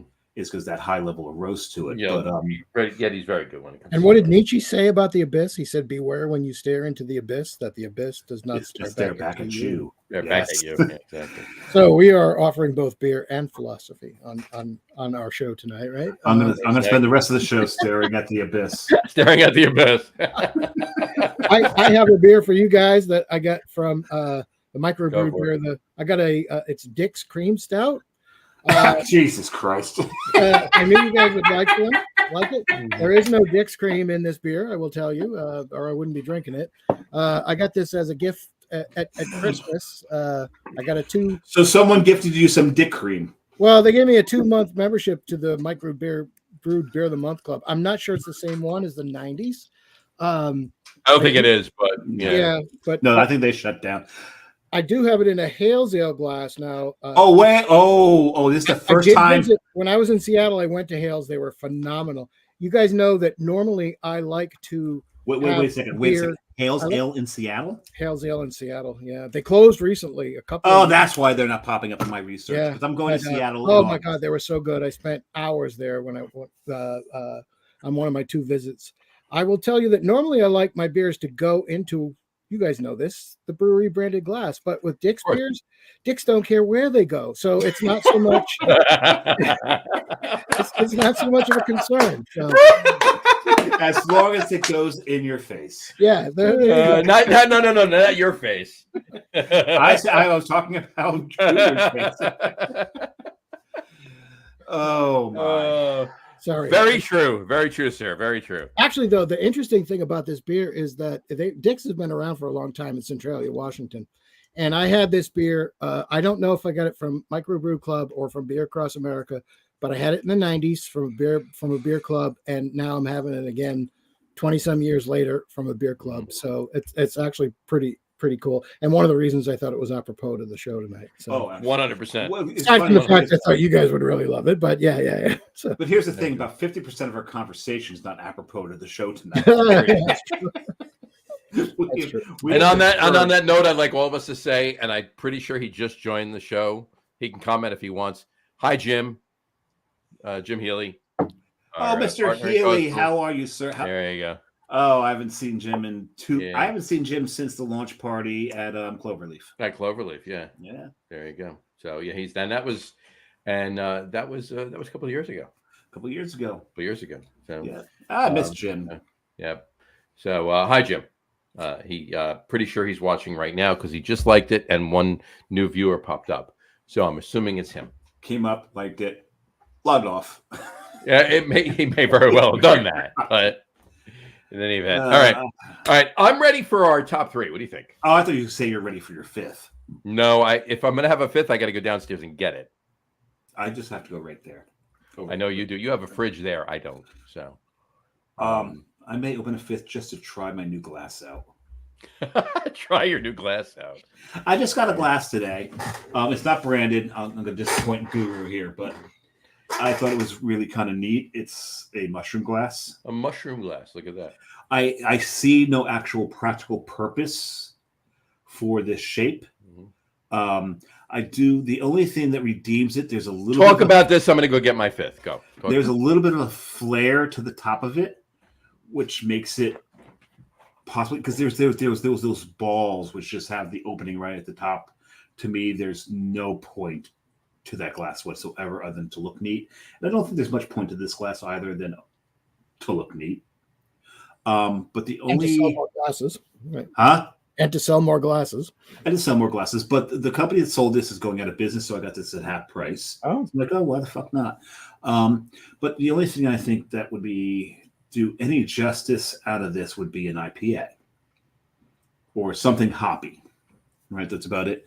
So I'm actually going to pull out Something I managed to grab this weekend. Where is it? There we go. So I got a bunch of stuff this weekend. Carrie and I were up in New York State, and Foreign Objects has their nerve center up there, and so this one is their Occidental Littoral. So I wanted to pull this out because John, Jersey Johnny, do you know what littoral means? Yes. So this is in honor of Coastal Brewworks because littoral means pretty much coastal. It means almost the same exact thing, and this is a West Coast style hoppy ale. And I think if I had anything, I think this would work best in this particular glass. So I'm going to break in the new glass on the show today. This came via U.S. Postal Service, which did their usual tender loving care of the package itself. It was written fragile all over it. And like Carrie quipped, I think if you write fragile on something, they kick around even harder. Yeah. It's the best way to get something broken. Yeah. Yeah. So there we go. And this one I'm going to have to take the obligatory picture of, John. You got to take the obligatory picture. I'm going to take my obligatory picture of this one and check it into Locker Room Guy Studio North. I'll be checking all of mine into Locker Room Guy Studio South. We should change them to Nord and Sud. Sure, why not? Like Aldi. Yes, Exactly. Exactly. This is not an easy glass to drink out of, I'll tell you that right now. I could imagine. This is a... Damn, that is really fucking good. So Foreign Objects, they've been gypsy brewers for the longest time. They just opened a tap room in Monroe, New York. They contract brew out of Bolero, as a matter of fact, where Coastal used to contract brew out of. And I know the Bolero's got some stake in their tap room in Monroe. But Foreign Objects, man, they do some good beers. They do some really weird sours that work. But this being a West Coast hoppy, there's the pine. Holy crap. It's, you know how rare it is these days to find a hoppy ale that throws pine? It's very difficult. You got to get to the West Coast to find that anymore. Oh, absolutely. There are actually a lot of brewers in Western North Carolina that make such IPAs too. I will tell you that. Yeah. One of the things I love about it's not just Asheville, but all of that area in Western North Carolina, which is John speaks the truth. Yeah. And I will tell you this: there was a beer brewed in New Jersey, released last November. It was a black IPA that threw a lot of pine, and it was actually wound up being the top rated black IPA in New Jersey on Untapped last year. Was that from Alternate Ending? That would be a collab between Alternate Endings and another brewery. I forget the other brewery. I don't see enough. Yeah, there's another brewery involved in there. That other brewery may eventually someday double decoct, like Alternate Ending does. Well, that beer will get brewed again, but it's going to get brewed by us this year. So. When he says us, he means Coastal Brew Works. Oh yes. Not John and I. Not the three of us. The three of us are going to brew it here. We'll drink it. We're good. Yeah, there you go. So, in any event, my fifth beer, if you will, I just grabbed the 12 ounce that I had. I'd thrown it in there because I did have one last can of it from a while ago, and it's a Märzen. That looks like a bird's mouth. It's a bird's mouth Oktoberfest. There it is. It is a bird. And now I have to disclaimer: I did not get this on Tavour. Yeah, I got it from the brewery in Fort Monmouth, but it is indeed my fifth beer. So, did you buy it right off of Andy? Cheers. Yes, I bought it right off of Andy. Yes, it was lying across the bar, and they had beers lined up right across his body. And yes, John bought one right. I threw a $20 bill down and took a 6-pack. And it's the craft beer version of Body Shots. Exactly. Anyway, let's do our top three. Oh God, what the hell's our top three again? Our top three. You don't know what the top three is? Oh, I've got notes over here. You should know what the top. I hope you know what the top three is. No, top three Mexican foods. You didn't change. You didn't change the crawl. You don't even know what the top three is, John, and you suggested it. I put last week's up. I just wanted to bust your chops. Top three favorite beers. No. He's gonna say, sorry, it was an error. You can say no. You can say no. There's two of them there. I had them there. No, yeah. Top three favorite beers we've ever ordered online. Top three favorite beers. I mean, to quote a phrase that may or may not be proper grammar, duh. That's what we're doing tonight. So, top three favorite beers we've ever ordered online, and Mr. Staradumsky is going to start us out. Please kick us off, sir. Okay, so two of them I've already talked about. Number three is, of course, the first, and that's the Rhino Chasers, because it was the first ever. I think. Online, it's certainly very memorable. It was a delicious beer, and I wish I could. It's one of those beers from your memory that you wish you could have again. Number two is the one that I started with. That's the Alaskan Smoked Porter. It's just phenomenal, and every time I see it, I'm excited for your number one. If Alaskan Smoked Porter. Well, there aren't many beers in the world that can top Alaskan Smoked Porter, but that's very true. There's one that I got a year ago that I had been wanting to try for the longest time. It's the only time I've ever ordered beer online and got one bottle delivered to my house. It was from Craft Shack, and it was West Fluttering 12. It was. I paid $75, including the insurance, to get it delivered. That one bottle, and it was worth every penny. We brought this up last week, actually, on the show. Okay. Because we're talking about Heady Topper. We're talking about how Heady Topper is so highly rated and how Westy 12 is so highly rated.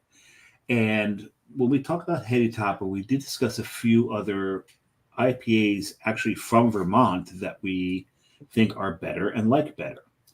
And we posited that it's possible that Heady Topper's ranking is so high. One, we do know that it was one of the OGs, right? And there was no one doing what it did at the time. Alchemist was, they set the bar for what would become the New England IPA, right? But is it the best IPA out there anymore? I don't think so. I'm pretty certain John doesn't think so. I think Lawson's makes better IPAs at this point. Fiddlehead might even. Yeah, Fiddlehead's good too. Right. And Fiddlehead's going to be on the show, by the way, on the 18th of June. That's a beautiful thing. Love it. Because I fucking love Fiddlehead. But we also mentioned. I also mentioned that is this also the case for Westy 12?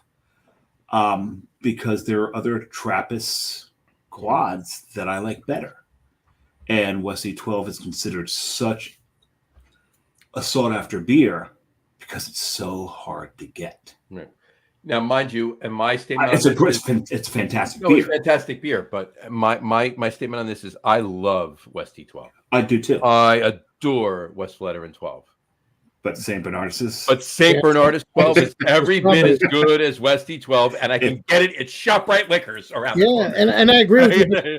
But it's the same theory as that I expounded on earlier with Lawson's, right? And Heady. Because the Alchemist and West Fluttering are doing the same thing. They're driving scarcity to drive the price up and drive really like Pappy's about the beer, right? But it all comes. It's all Absolutely. Here's the thing: I've heard that argument before about St. Bernardus, but if I'd never tried, and I agree with it, I think St. Bernardus 12, which I've bought. I mean, I've had it in the bottle. I've brought it home in crowlers. I've had it on draft in bars. It's a phenomenal beer.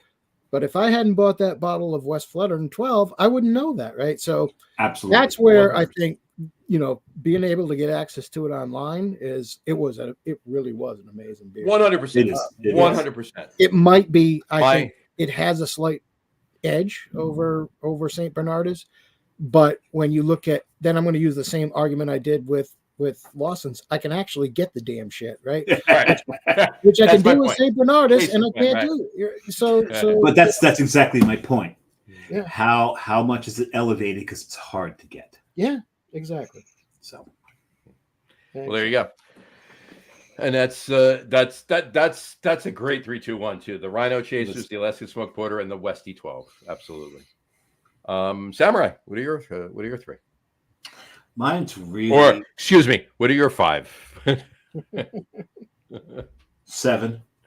I have 4 that are honorable mentions. I'm actually. I only have 2, so limit yourself to 2 honorable mentions. There. Actually, I'm going to limit myself to actually one of them. Fair enough. And I'm going to do it in honor of you and I. Yeah, fair enough. Because, and you'll see why.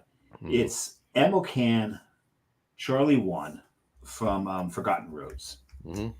And the reason I'm using this as my only honorable mention is because it is a stout, but it's maple and coconut. So it's combining your favorite adjunct and my favorite adjunct into one beer. This was such a treasure. And this is one of those cases where I was pissed off that I only ordered one of them. Of course. I should have ordered a couple cases of this. It was such a good beer. But I don't know I can't put this in the order of 3, 2, 1. It's just these 3 were. So I'll put them 3, 2, 1 based on the order you give me. It doesn't matter; they're interchangeable. Well, that's why I'm going to try to do it in that case. Yeah, I'm going to do it. I'm going to do it this way. So number 3, and the only reason I'm putting this at number 3 rather than number 2 is because of is a little sweet, but still, if they back the sweetness down just a bit, I would have given this a 5. And this is from Cycle Brewing out of St. Petersburg, Florida. Cycle is known for their big ass, knock you on your ass stouts. But big ass doesn't begin to describe Cycle Brewing. But that's it's just this is massive. Sir Mix-a-Lot would just completely lose it.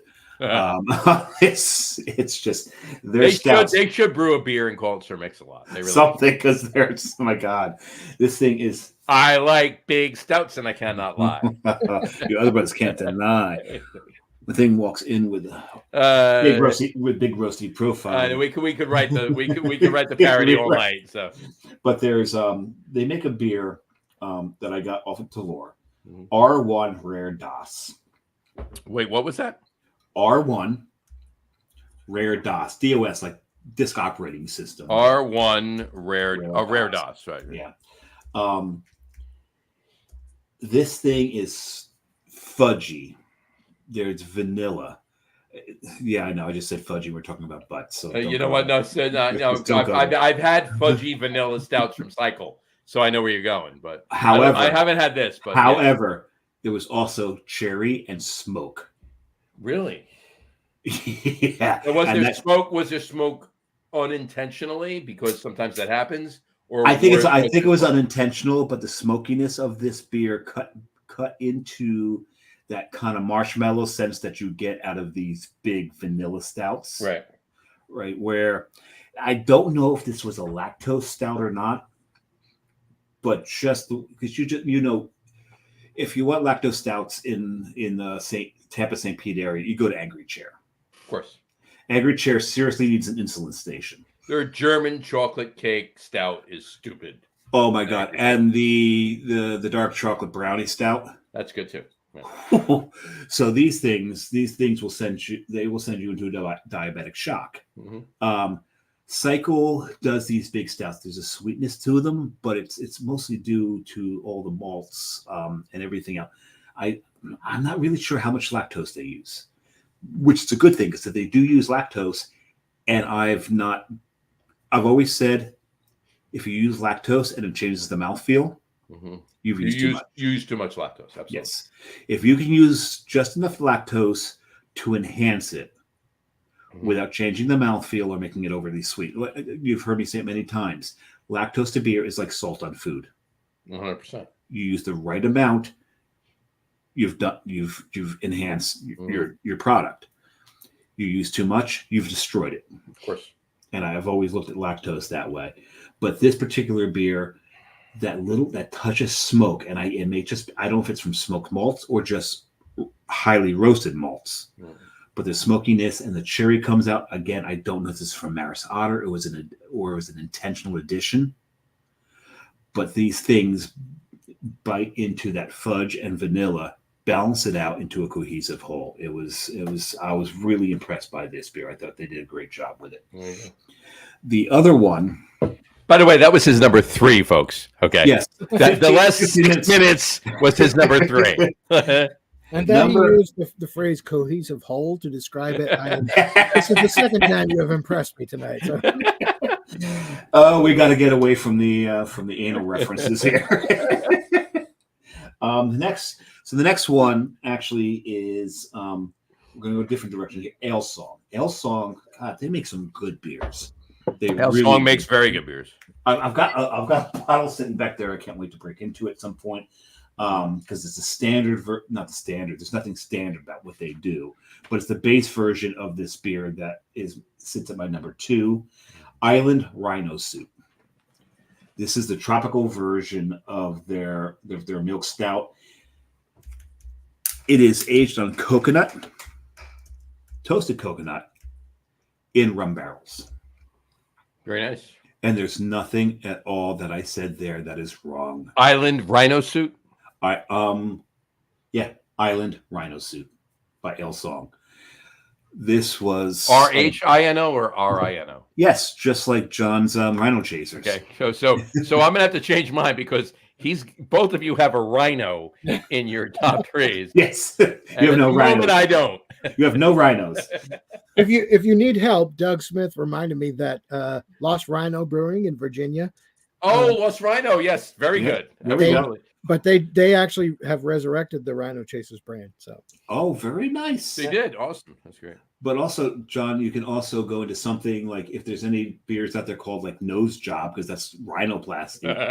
You can go that route if you want to get rhino. Or if you live one district over from Marjorie Taylor Greene, like I do, then the rhino had a different connotation. But let's not go there. I can't stand her. But yeah, no one. Oh God, you've got to be seriously so far right to be. I have to hold my breath every time I drive it. Right. Yeah. Well, as we say, no politics on the show. However, I know people that are right that can't stand her. Yes, so. that makes them right. She loves Donald Trump. That makes them correct. He can't stand her. Yes. So yeah. That's correct. There you go. Right. But my number 1, and I just have to. It's because it's again along the lines of Abyss, along the lines of the Smoked Porter. This is one of those classics. Mm-hmm. Perennial ales, Abraxas. Oh yes. Oh yeah. And I got the 2022 version of it. And if Brian Boak did hang with us, I cracked this at his last tailgate for a Giants game. Abraxas is such a special beer. Perennial does such great work. Anytime you can get your hands on a Perennial, just do it. I don't know. Ask them if it's okay first. There's one beer source for me that blows. Because no means no. Right. And it's Taco Mac, and I had that beer at Taco Mac on draft, and it was so. I got to come down there because Taco Mac sounds like it's a fantastic. Oh my god! Tacos and fantastic craft beer. The odd thing is they have no tacos, but they have tacos. No, they used to, but they have the best wings. It was started by a couple of guys coming down here from Buffalo. It was legendary when I lived in Rhode Island, and never, ever did I think I would live 2 miles from one. But they're just it's the best wings. 1 million flat screen TVs with sports and 100 taps at almost every location. They need to reintroduce tacos. Yeah. And with a name like Taco Matt, I expect to go to a wall, put a few coins in, open the door, and pull out tacos. It's not a taco mat like an automat. It's a taco Mac. Mac. Oh, Mac. Yeah. Okay, so I put money in, I put my card in, get cash out to pay for my tacos. Yeah, think of a Toyota Tacoma, but take the space out. There you go. Taco ATM. There we go. Well, every time I'm ATM stuck in traffic and I'm behind a Toyota Tacoma, I take the space out and see Taco Mac and go have a beer. There you go. Wow, as many of those are on the road, I wonder that your liver still exists. And my liver is not in very good shape. Yes. Okay. Gotta love it. Actually, my liver is very, very good. There you go. There you go. Mine's on the mend. It is. It's working its way back. Yeah. It's working its way back to you. It's working its back to you, babe. I knew that was Those of you that are under 50, I'm sorry. You have no idea what the hell we're talking about. With a burning love inside. There you go. You guys just need to change the name of this to 3 old guys drinking beer. 3 old guys drinking beer. But we know the third guy isn't always an old guy. But that's true. Yeah, most of the time. Most of the time. Most of the time, there's 3 old guys. A majority of the time. A majority 3 of old the guys time. drinking beer. Oh, hell, all this time. Come on. There you go. Well, then I got to put that too, because we've got a lot of like these sounders that these show notes. I got to be honest with you. In probably the last year, this is the most 3 old guys. Nice. There you go. We've had some fun on this one. Damn. There you go. So, John, we're on to your top 3s. My top 3s. There you go. got a couple honorable mentions. You said you got I had one. I now have 2. All right. So as much as you love that, I'm sure I'm surprised it didn't crack your top 3 and drop something into. No. This was fantastic. It didn't crack the top 3, but it's definitely clearly in the top 5, right? Okay. So it definitely dropped somebody out of the top 5 by me adding it to my. For those who are not watching, explain what you're holding up. I'm holding up a can of Specks of Sand from Fontaflora Brewing. All right, it's an amber lager. It's a Roggen beer, brewed with Roggen, brewed with Heritage Seashore Black Rye. It was a fantastic beer, and I'm sorry I ordered 1 can of this from Tavour. I should have ordered 4 of them. And the next time this comes on Tavour, I will order 4 of them. It was fantastic. Fail. Absolutely. Well, but I do that, right? I haven't had a beer yet. I order 1. Yeah. Unless it's something stupid and the price is right, I'm ordering 2. I've never ordered more than 2 of anything. This goes into the category of I will order 4 the next time I see it on Tavour. Again, there's only one time I've ever ordered 4 of anything. Mm-hmm. And they're past their price. Now, does Tavour give you a better price if you? Yes. No, it depends. Depends. Most of the 16-ounce cans. Oh God, I wish I was wearing Depends right now because I can pay. All right, that's another one. Hold on. No. Whatchamacallit? Most of the time with 16-ounce cans that will give you. So, like, say this was $6.99. Yep. So 2 would be $13.98. It's $13. So you're getting 98 cents. Yeah. Right. I will say halftime gives you graduated prices, so you'll get. Actually, they'll give you a better price at the 4 or 6 pack level, depending on. Well, that's what it is. You're getting a discount of 2, 4, and 6. That's what you get. And I think at the case level too, you get an even better price. If Gary's Pale Ale ever shows up, I'm buying a case. Well, they do. Tavour actually does have a limit on some beers. They'll say limit 6 per person or limit 8 per person or so forth and so on. So, because they want to spread it around. They don't want, like, if they only got 2 cases of something, it's a limit of two per person or 1 per person. Yeah. They got 4 cases, that that kind of a thing. Yeah. They want more. They don't want somebody to come along and buy all of it and then nobody gets it except for the one guy. Oh, that's like or one per or girl or gal. That's like Ticketmaster. Right. Exactly. Yeah. So anyway, that's my first honorable mention. My second honorable mention is from Elder Pine Brewing. That's the Dunkel I just had. Elder Pine. John, have you had any Elder Pine? They're from Maryland. No, never had them. Nope. They're from they're from Gaithersburg, Maryland. It's about maybe 15-20 minutes out of Washington. 25 minutes out of Washington. Yeah, they're just north. They're between Washington and Baltimore. They're between Washington and Baltimore. A little west, but between Washington and Baltimore. Yeah. Oh, but I'll keep an eye out next time I. Fantastic! They're brewing amazing beer at Elder Pine. Halftime has what's interesting is one of my honorable mentions I didn't mention was the Midnight Sun by Elder Pine. Yeah, Elder Pine is making amazing beer. Which was a sour. It was a cherry sour because of the cherry in it. The way it worked into the beer, it came off as an Udebruin. Nice. It was absolutely delicious. So yeah, Cherry made it a sour brown ale, really? Yeah. Wow. And it's. I mean, I could see that, but wow. Well, you got to remember, John, when I was homebrewing, one of my homebrews that I thought failed was a cherry brown. Right. And I did this cherry brown, and I didn't like it, Mhm. but I didn't pour it. I sat it, and I sat it for, oh God, it was like 8 years before I remembered it was there. Mhm. And I cracked it, and it had infected. And I wasn't sure if it infected good or bad. And I took one sip of it and like, this infected good. And this cherry brown basically turned into an Udabruin There you go. in flavor. And I brought it to that beer, the bottle share. At Poor Henry's. Poor Henry's. Oh yeah. I remember it. Holy shit! You're right. I do remember it. I brought it to the bottle share there. A couple people opted out when they realized it was 8 years old. They're like, I don't want to go blind. Right. One of the guys there, Brian, was like, not the Brians that we've ever mentioned on this program. No, neither. So many stories about Brian. We're not going to even get into that. Not Boke. Another one. No, he might have cultural one that might have. Yeah, not one that might have been on the show either in the last 2 weeks. No, but he says, "God help me," but do you have more of this? Like I've got a whole 8-year-old beer is not going to make you go blind, by the way. No.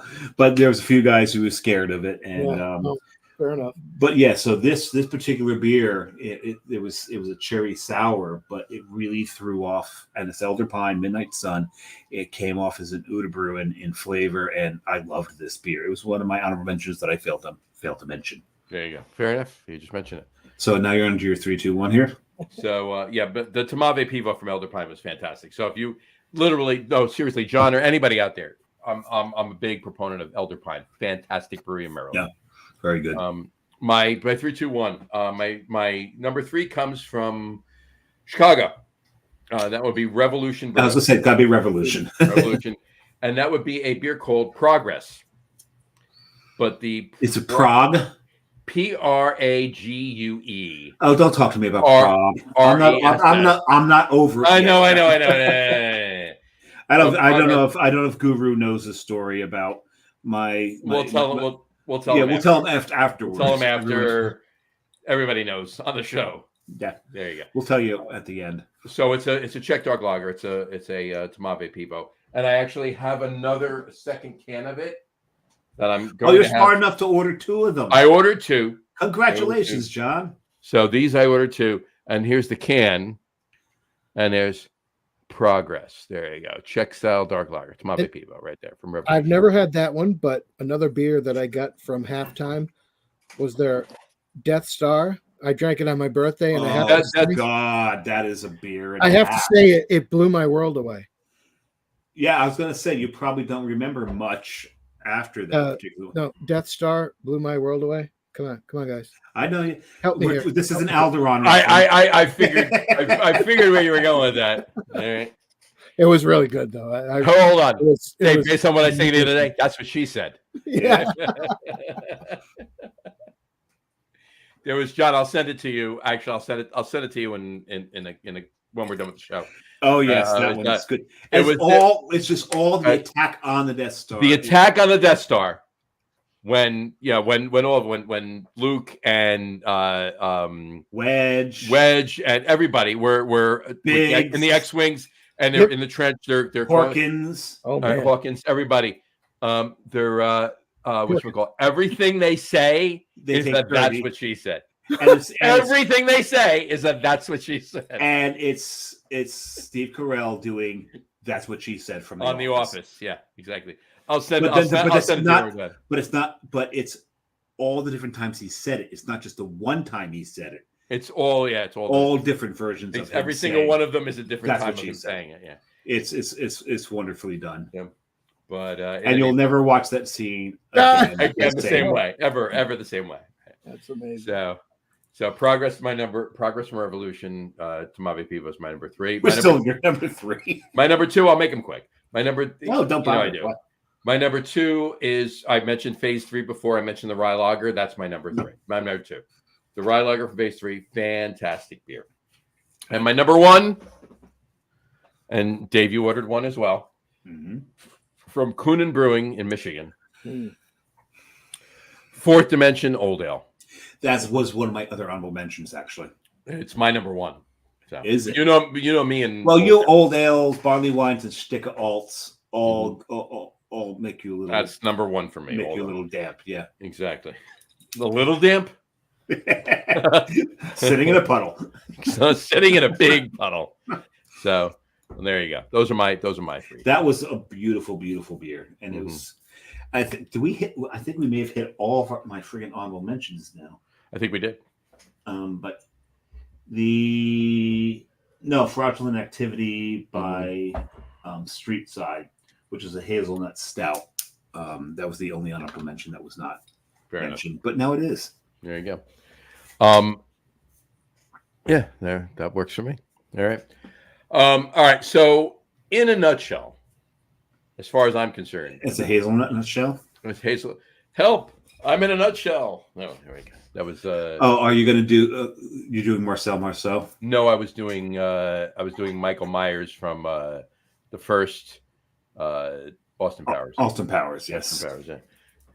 This is me in a nutshell. Help! I'm in a nutshell. There you go. Throw me a fucking bone here.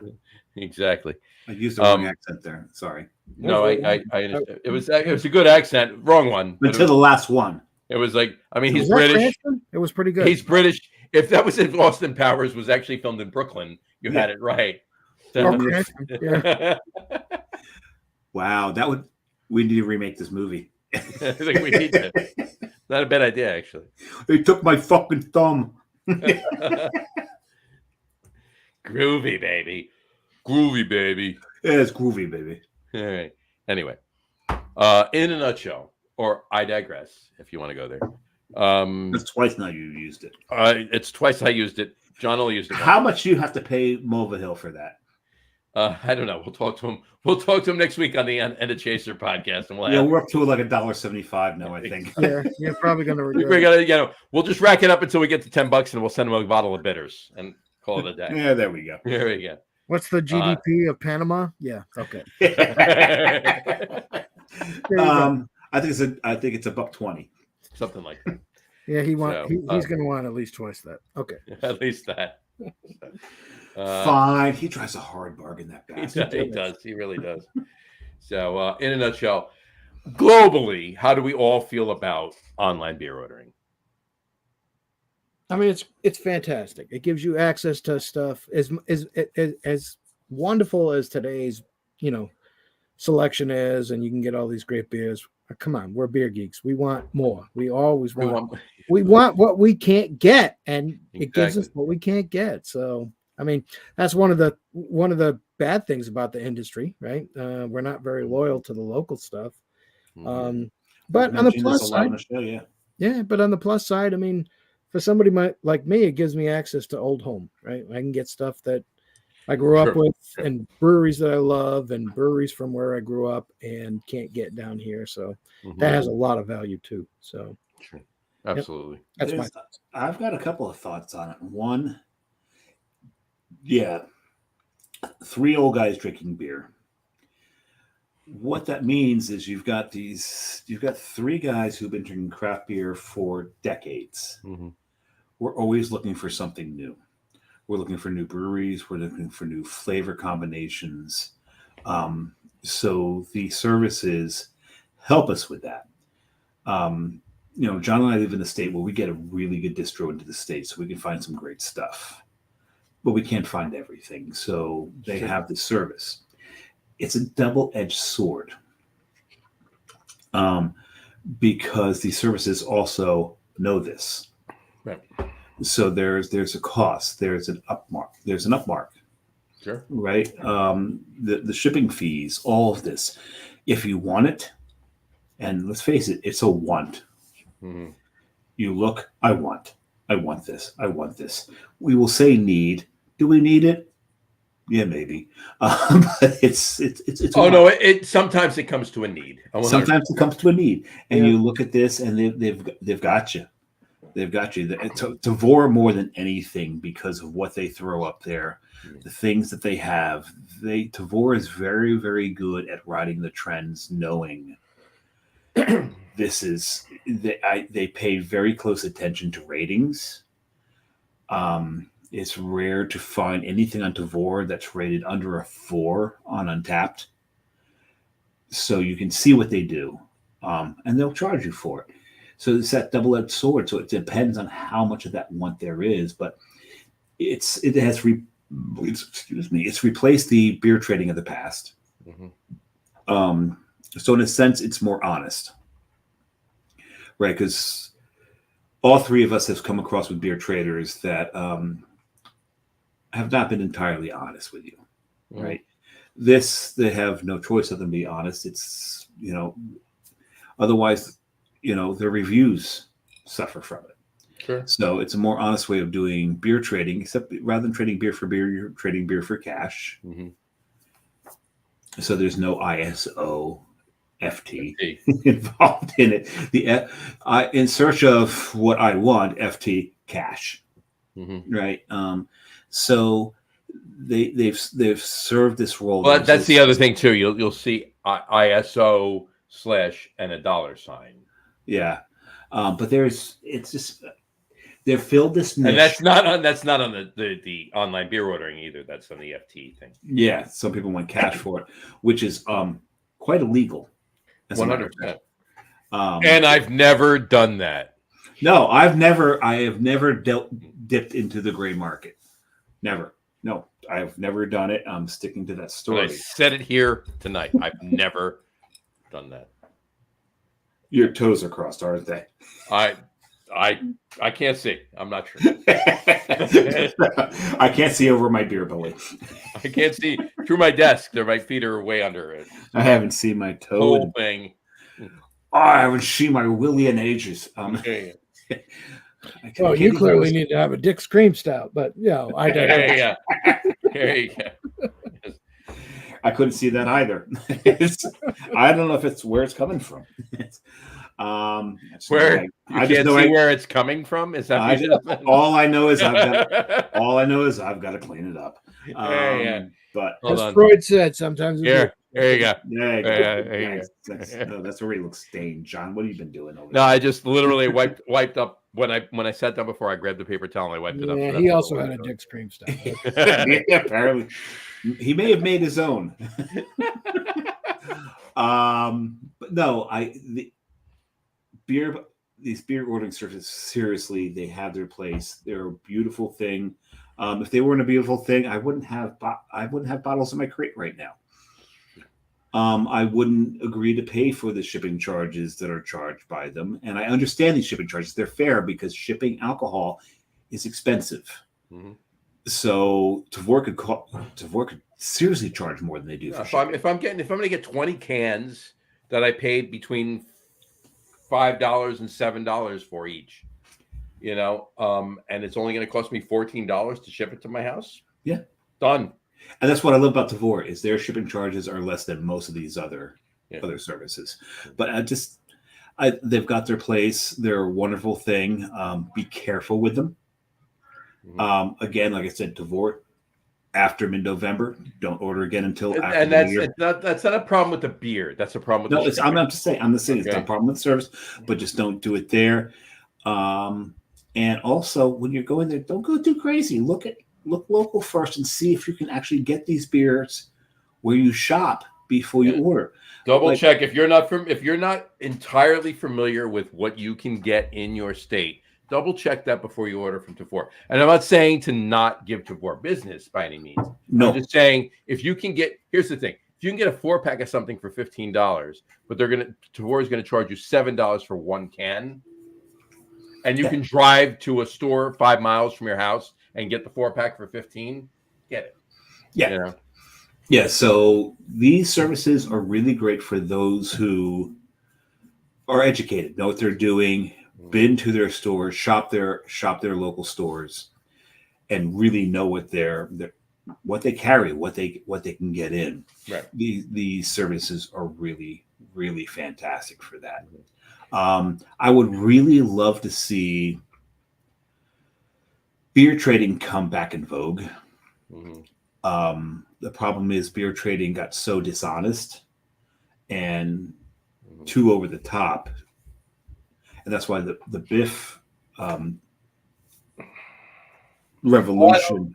A lot of people that were doing beer trading of late, or more recent, I should say, it was a way to clean out their cellar. It was things that they had sitting there that they may not have even wanted to try because they were sitting there so long. And sometimes you find a hidden gem, mind you. Don't get me wrong. Well, it's like owning a cable beverage, Right? right? But the thing is, you've already traded something, and if you're trading in good faith, nowadays you're probably going to get screwed. Mm-hmm. So beer, I would love to see beer trading. It's more likely that you are. It's not 100%. No. I would say 70-30 at most. Yeah, probably 60-40. But it's I would love to see beer trading get back to what it was, because that was pure beer geek to beer geek. Gear beak. I'm going to use that. Gear beak. I'm literally going to use that. Gear beak. Beer geek to beer geek, and it was the spirit of it back in the day was, I want this person to try the beer that I can get here. Right. That got lost. Mm-hmm. It really got lost. And so now these beer services that we get, we can now try beers from regions where we typically can't get beer from. 100%. I will echo that and say that it's 100% true. I think that Tavour and Halftime and Beer Drop, for that matter, any of these and maybe Untapped, we don't know yet. Untapped, I have no experience with it, but because it's illegal to send them to they don't not illegal, they just not illegal, they just don't ship to New Jersey. Right. Yeah. Whatchamacallit, but in any event, it's a good thing. Do your homework though. Do your homework and make sure that you can't more easily access the beer locally or semi-locally than ordering it. But Tavour, Halftime, all these services offer beer from a lot of different places that you can't get the beer. Someone's baking cookies. I can smell it from here, actually. Oh my God. But yeah, so just do your homework. But when you order it, have at it, enjoy it, and it opens up a whole new world to beer that you can't readily accessibly get. And breweries, like we've talked about Wayfinder, we've talked about Heater Allen, we've talked about Wayfinder, Heater Allen, Sapwood, Fontaflora, Elder Pine. These are breweries that in Jersey, Corporate Ladder, we don't get them. Yeah. But again, from my point of view, it's not just about what you can't get. That you've never what you used to be able to get. What you used to be able to get, and you really want. For me, a 6-pack of Long Trail from Halftime is golden. Well, this is the whole reason we wanted to show. I actually stopped today at a store earlier, and I picked up one bottle because they sell singles. And both of you are going to know what style of beer this is. I had to pick up one bottle of this. I just literally brought them in. I put them here because I might have grabbed them for the show. I'll chill them, and I'm going to have them later this week. Maybe I'll have it on the show next week. I don't know. But I picked up one bottle. You mentioned Long Trail. I picked up that. I knew you were going to pull a double bag. I knew it. I'm like, he's got a bottle of double bag. Oh, God. He's got a bottle because there's no other beer from Long Trail that John's going to really seriously nab other than double bag. And that's going to be a beer that you're going to think the same thing that. Damn, I should have got a 6-pack of it. I should have got a 6-pack of it. But the whole reason we wanted to do this show with you, Beer Guru, was watching you drink beers from up here. And we know you live in Georgia. Like, how are you getting these beers? And I remember us asking you that, and you're like, oh, I ordered from Halftime. Yeah. And then every time that we watched, anytime you checked in a beer from New England, New Jersey, New York area, Pennsylvania, like, he's getting it from Halftime. So, and seeing all the beers that you check in from, the Northeast, sure, and knowing it was coming from Halftime, like, this is why we needed this show with Staradumsky. Absolutely. No, there was no way we were doing this show without you. Yeah, so this was happening with you. Well, thank you. I appreciate that. I told my wife that I had heard that I was going to do this show and that I had been called the king of online beer ordering. And yes. Without missing a beat, she said, "You are the king of all beer drinking." So. She's got you pegged there, John. 100%, 100%, sir, 100%. And on that note, I do have to ask you before we digress into the outro. I do have to ask you, what are your thoughts on the Patriots draft this year? Oh, I love it. We love it? did the right thing at quarterback. What else were you going to do at number 3, right? Mhm. JJ McCarthy? No, that would be wrong. No. So Drake May was the right choice. There were better wide receivers I think we could have got, and I think we could have done better on the offensive line. But no, I think we did good. Are we going to make the playoffs next year? I doubt it, but I think we'll do better than we Drake did. May a little bit, and yeah. What do you think of mine and Dave's draft? The Giants first round draft pick. Giants first round draft pick. You guys did right for what was left. I think at the time too. You did the same thing. Getting Neighbors. Neighbors. I said this last week on the sports podcast. I think Malik Neighbors not only was the way to go, obviously. I personally think he's better than Marvin Harrison Jr. And that takes nothing away from Marvin Harrison Jr. He's a great he's a great wide receiver, but he's not his father yet. Okay, so let's not laud him because of his name, right?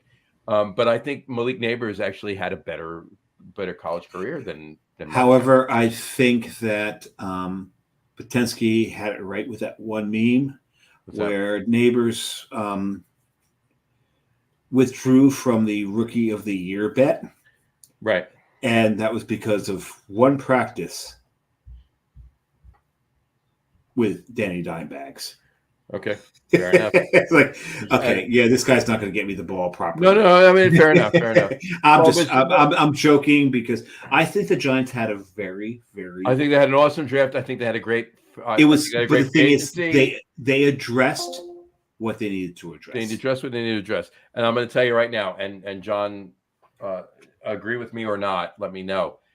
I personally feel that as quarterback heavy as this draft was, and we're talking Caleb Williams, we're talking Jaden Daniels, we're talking Drake May, we're talking Bo Nix, we're talking Michael Penix Jr., and we're talking JJ McCarthy.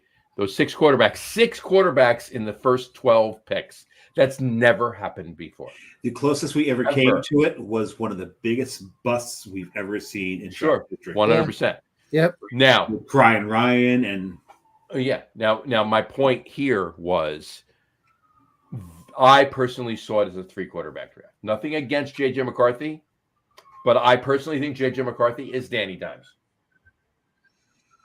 Yeah, my son sent me a video of him throwing a pass to in practice to one of the coaches and missing him like really wide right. I think Danny Dimes is better than that's one. Wait a second. Was it behind him? Because every pass we don't know. is behind his receiver. Well, he's good. But yeah, no, I'm saying I think the 3 quarterbacks were the top 3. Were Caleb Williams, were Jaden Daniels, and Drake May. And personally, my pick for 1, 2, 3 would have been Jaden Daniels, Drake May, then Caleb Williams. That's me. Yeah, there's a lot of debate about that. I think there's a lot. Any of these 3 could prove to be the best of the draft, sure. And we won't know any one of them could be a crying Ryan. Yeah, right. Exactly. It's the same thing. But the whole, but we knew who was going to go 1, 2, 3, 4. I mean, they came walking out as they started the draft television show, their production, and it was the order that they were drafted in, right? So we pretty much knew how that was going to go. But I know that the Vikings were up on trading to us for that number 3 spot. But the Pats got 2 trade offers, the Vikings and the Giants, and they told them where to go. So they were like, no, we're not good. And I think they made the right decision. So, and I'll be honest with you, and I'll tell you this right now, and you can tell me I'm wrong or you tell me I'm right. If Belichick didn't leave, he would have absolutely traded for with one of them. Oh yeah. Either the Vikings or the Giants. I think for draft capital. In this draft, I think he knew we needed a quarterback. I think this is the one time he would. I don't think he would have gotten rid of Mac Jones. That's why I'm saying that. I don't think they got along too well. I think Jones. Yeah. That was. Well, no, he would have gotten rid of him because they picked up Jacoby. Because he made a mistake. Because Mac Jones is not. If you look at Jones, there's a lot of problems with the Pats, right? Our O-line sucked. We didn't have targets for him to throw to, but he still made terrible decisions too. The Georgia boy just he was out his New England accent there. He wasn't good. He wasn't good. You said targets. Targets. Target. I got one right around the corner from me too. If you just in case. You got a target there. I got a target right over here. Yeah, I got a target. But you know, I mean, That's the first time I've ever heard your New England accent come out. wow, that's. But yeah, Mac Jones is not a good guy. He's a good person. I'm not. But Just as not a a great quarterback, Trevor Lawrence is his daddy now, so they yeah. can do Who actually Trevor Lawrence went to? He played in high school in Cartersville, right around the corner, like 20 miles from me. There it is again, Connor. Cartersville. Cartersville. Wow, a whole friggin' smoked porter. Feed me enough beers and the New England. And you're good to go. And the New England accent comes right back out. It's funny. Yeah. There's one. So I did learn a little bit of the New England accent. Actually, it's funny because the Massachusetts accent, the Boston accent, and the Rhode Island accent are different for those who have the ear, right? Yes, they are. And so every now and then, what I learned of the Rhode Island accent will come out. Right. Sometimes I'll say here. Yeah. Right. That's Rhode Island. But it's funny because there's a lot of I miss about Rhode Island. But one of the things I miss the most is my access to Market Basket. Oh, Market Basket.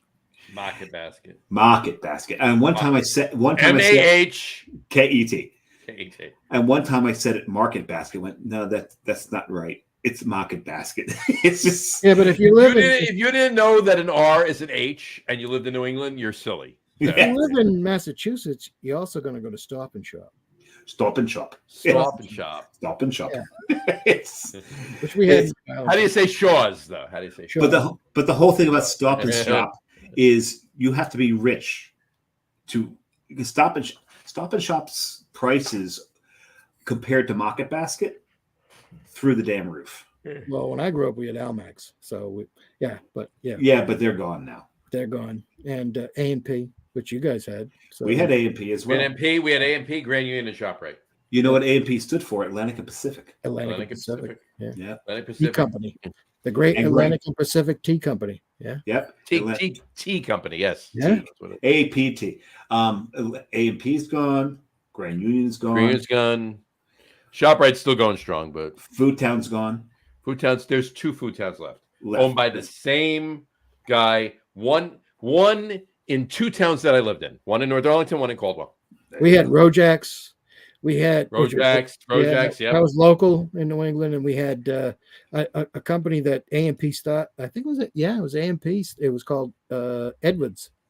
So and now Rhode Island has got the chain called Dave's. Yeah, Dave's was local too. My brother lives right around. That's all Rhode Island. The original Dave's Marketplace. Yep. You know, it's creeping down a little bit more. I don't know if it's in Massachusetts yet, but there's definitely I've seen them coming south though. Is the Hennefords? Yes. Yep. That was in Maine, right? They came from Maine. Started in Maine. Yeah. I think they've made their way into New York because I think I've seen them in the Adirondacks. Mm-hmm. Yeah, up higher New York because they're in New Hampshire, they're in Vermont, they're over in they've come across and they've started coming south. They're starting to slip. Yeah, we got none of that down here. We have Kroger, which I hate with a passion. Kroger. We have Publix, which I love. I love Publix. Oh my! Yeah. And the thing I hate, as my sons just told me, they've stopped making the salsa that I love, the mango peach salsa. No, I don't know. Why would you stop making it? But their key lime pie is so damn good. Yeah, but they make coconut custard pies, which is so damn good too. And you cannot get nobody. You go to any other place in Georgia and ask for a coconut custard pie. They know what you're talking about. Yeah. And they make them in half sizes too, which is beautiful. Costco has, I forget the name of the brand, but Costco has a mango peach salsa as well. Yeah, but I've had it.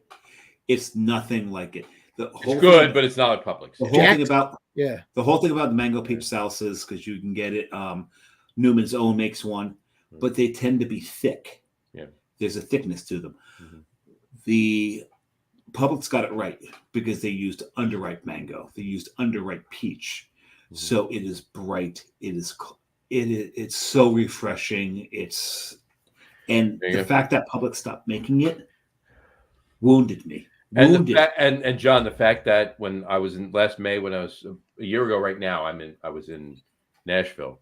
When we got there, we had an Airbnb. We were there for a week, and we went to a Publix and loaded up on a bunch of stuff. Right? They actually had Taylor pork roll from Yeah, Yeah. they do. Actually, Well, we have based in Indians Florida. down here from North Carolina, and they carry Taylor pork roll. But Publix carries, because I think there's a lot of northern transplants. Yeah. transplants. They have all kinds of that's stuff. what it is. You can get KM Franks at my from Massachusetts at my local, which are actually natural casing. I love natural casing. They have chicken pot pies from Willow Tree Farm. They're frozen, but they have all kinds of. They have Drake's cakes. You can get devil dogs, and I love Drake's. you can get coffee cakes. If Newman's watching, you go to Publix. I'm just saying. Go to Publix. Publix is one of the best grocery store chains in the country. Yeah, we were in there. We went there. We figured, it's a half an hour. We get out of here. We were there like 2 hours. Yeah. Their deli. And we got way too much stuff. We actually came home with stuff that we bought. Subs. They're subs. They're one of the few places that make an Italian sub the way you would get it in the tri-state area. Yeah. That's a really and their customer service. This is one of the reasons I hate Kroger, is because their customer service is non-existent. They don't give a shit about you, and they will make it clear to you that they don't care about you. Publix will bend over backwards to make you happy. But you know why? Every Publix employee is an owner. Yeah, my son used to work for them, and that's right. They have stock sharing. Yes, absolutely. Every single one of them is an owner, so they care about what they're doing, and it shows. That's one of the reasons I like them so much, is they treat their employees like gold. It's not just about the customers; it's about the employees too. And they treat their customers like gold. Yep. And they have coconut custard pie. And they have Taylor pork roll and coconut custard pie. And they do key lime. Unless you actually go to the Keys, it's going to be hard to get a better key lime pie. I did have a slice of key lime pie for dessert on Mother's Day at Bars in Atlantic Highlands, and it was fantastic. Bars to shit. And they have Gaspar's linguiça and chorizo, which I used to. Oh, Gaspar's! Oh my God! So Gaspar's. You know, Emeril Lagasse grew up on Gaspar's. Yes. He grew up on that shit. Yep. And Gaspar's, one of the greatest injuries I've ever done to myself is because of Gaspar's. I was out on the Cape, bought some linguiça, and I admit it was a cold, windy day, and I'm out on the beach, and I made a fire. But what I did is I dug out a pit in the sand to make the fire to keep the wind from. And I built a good fire to the point where all the surfers, because people in New England will surf when it's freezing out. And I'm watching the surfers come off, and they're looking at the fire. I'm like, come warm yourself. But I had some Gaspar's linguiça, and I've got it on a spit, and I'm cooking it over the edge of the fire. I accidentally dropped the spit. I went to pick it up. Now the pit it's concave. You've got basically a satellite dish. A satellite dish is really good at concentrating radiation. Mm-hmm. I've got a fire in the middle of the satellite dish, per se. So every inch of the satellite dish is soaked in this radiation. This radiation is thermal radiation. So I went to pick the spit up out of the sand, not really realizing the sand is boiling hot at this point. Sure. I gave myself third-degree burns. Thank you, Gaspar's, for being so goddamn delicious. His right ear, ladies and gentlemen, he's covered by the headphone right now. It's gone. Right? It can't tell. No. And it's funny because I did what I can to heal it, and everyone kept telling me, "You need to go to the doctor. You need to go to the doctor. You need to go to the doctor." I'm like, okay. First of all, I was a fireman. I know how to treat burns. Second of all, I've burnt myself so many goddamn times. I know how to treat burns. I finally go to the doctor. Frank burns? Yeah, Frank Burns, lipless one. A lipless wonder. I know how to treat him. Just make him shut up. But I finally go to the doctor, and the doctor's like, "Wow, that's a pretty bad 3rd-degree burn." He goes, "But you're treating it well, so whatever you're doing, keep doing it. Keep doing it." So everyone who told me I need to go to the doctor, I'm like, "You owe me my copay." Exactly. Kidding me? I've got no scars from those burns. That works. But man, for 3 weeks I was in agony. Oh, I can imagine. Been there, done that. Yeah. I've burnt the shit out of my ears in fire school. Was it just the instructor? Was it just the instructor chewing them off because you weren't listening? No, not at all. I always listen, but no. It was because I had to be hero and say, I'm not wearing my Nomex hood. My ears are my thermometers. No, you idiot. And then I went in and they basically almost flashed over a room on us, and I had blisters on my ears for like 3 weeks. So yeah. Lesson learned. By the way, I always wore Nomex hood after that. I was gonna say the PPE is there for a reason, John. Anyway, my favorite. I was on the cusp. I was on the cusp of firefighting from the old school. Oh, yours are my thermometers to the new school. Wear your Nomex hood, you asshole. My stupidest fire training incident.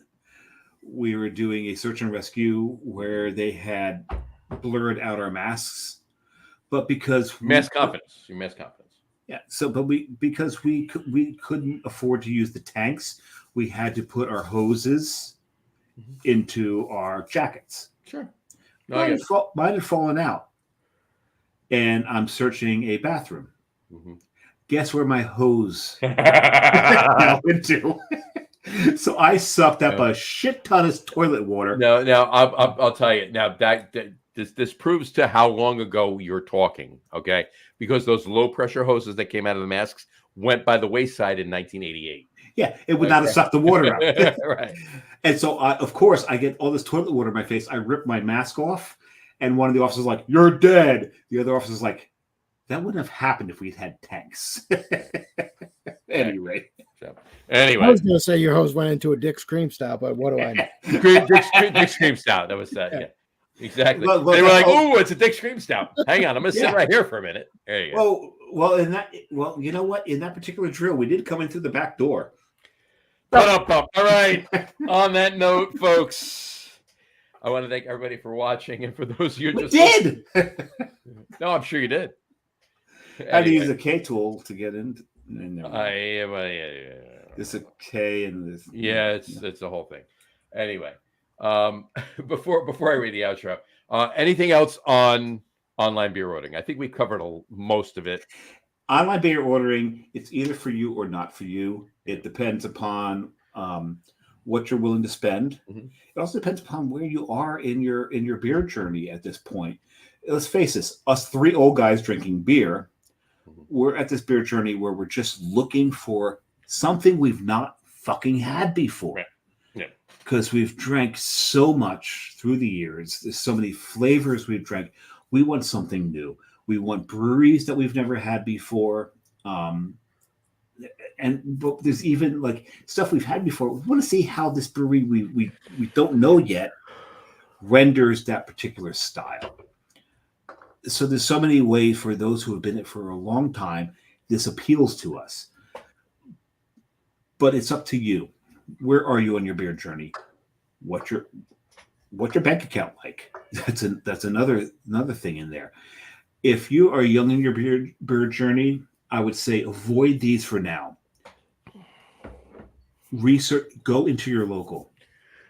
The Tommy who was writing in from Twitch before. If you're still on, Tommy, look at. I don't know where you are. You can comment us back, and we can give you some suggestions if you want. Yep.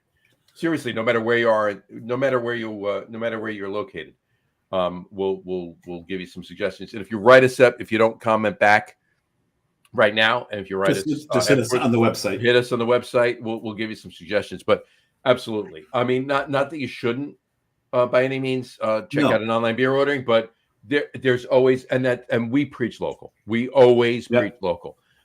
There's going to be, no matter where you are, there's somebody local that's doing something that you can get that's going to gateway you into what you're wanting to do. And we'll give you those suggestions. We will. Anybody, But that's write us and we'll let you know. exactly. And I would say, as a transplant for somebody, my opinion is that whether you're looking for a taste of home or you're looking for something that's new, I think it's better than ever. I think for $20 shipping to get 24 singles, divide that across 24, it's less than $1 a bottle for shipping. And it's often not much more than you're going to pay at your local Total Wine or whatever per single. So, and you can get stuff that you grew up on, that you loved, or your old favorites that you can't get where you are now. But even if it's not for that purpose, I think the options are better than ever. That's my 2 cents. Yeah, absolutely valid. Absolutely friggin' valid. There's so many reasons to go to seek out these services. Mm-hmm. But if you're new into craft beer, don't go there. Yeah. Explore your locals. Explore your local first, and then exhaust your locals first. That is sage advice. I agree. Yeah. Absolutely explore your locals first. 100%. All right, John, stick around. We want to talk to you for a couple minutes before we let you go. But hang on after we sign off. On that note, though, we want to wrap up the show for today. We want to thank everybody for watching, and for those of you just listening, longest show yet. This is the longest show. Yeah, this right here. By 8 minutes right now. Yep. It's probably going to be 9 by the time we finish. But anyway, we're going to wrap up the show for today. We want to thank everybody for watching. And for those of you just listening to the audio podcast, fast John talks. Thank you for listening.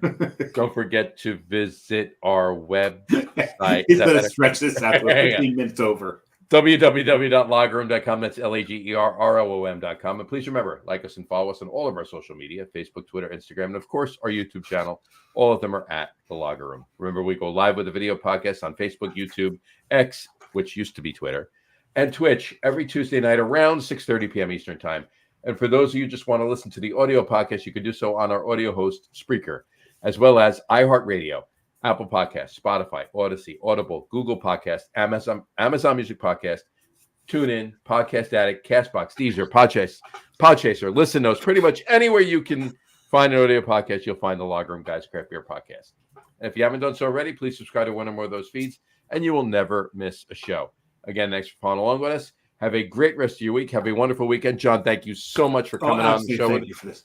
And 100%. Drinking your last Alaskan smoked porter with us. You guys are worth it. I am honored. Few people are worth it. We are honored. Thank you. So honored that you drank the last one with Absolutely. us. Absolutely. Thank you so much for coming on. 100%. And if Dave and I hook up with a case of them, if we're fortunate to hook up with a case of them, some are coming your way. Yeah, some are coming your way. And I will get you some Fox Farm. We'll work on that too. Thanks. As well as a few other things we'll talk about in a minute. Anyway, drink a lot of beer, folks, but drink responsibly. And we will talk to you next week, folks. Yeah. Take care. Cheers. Yes, we will. Yeah, we will. We will.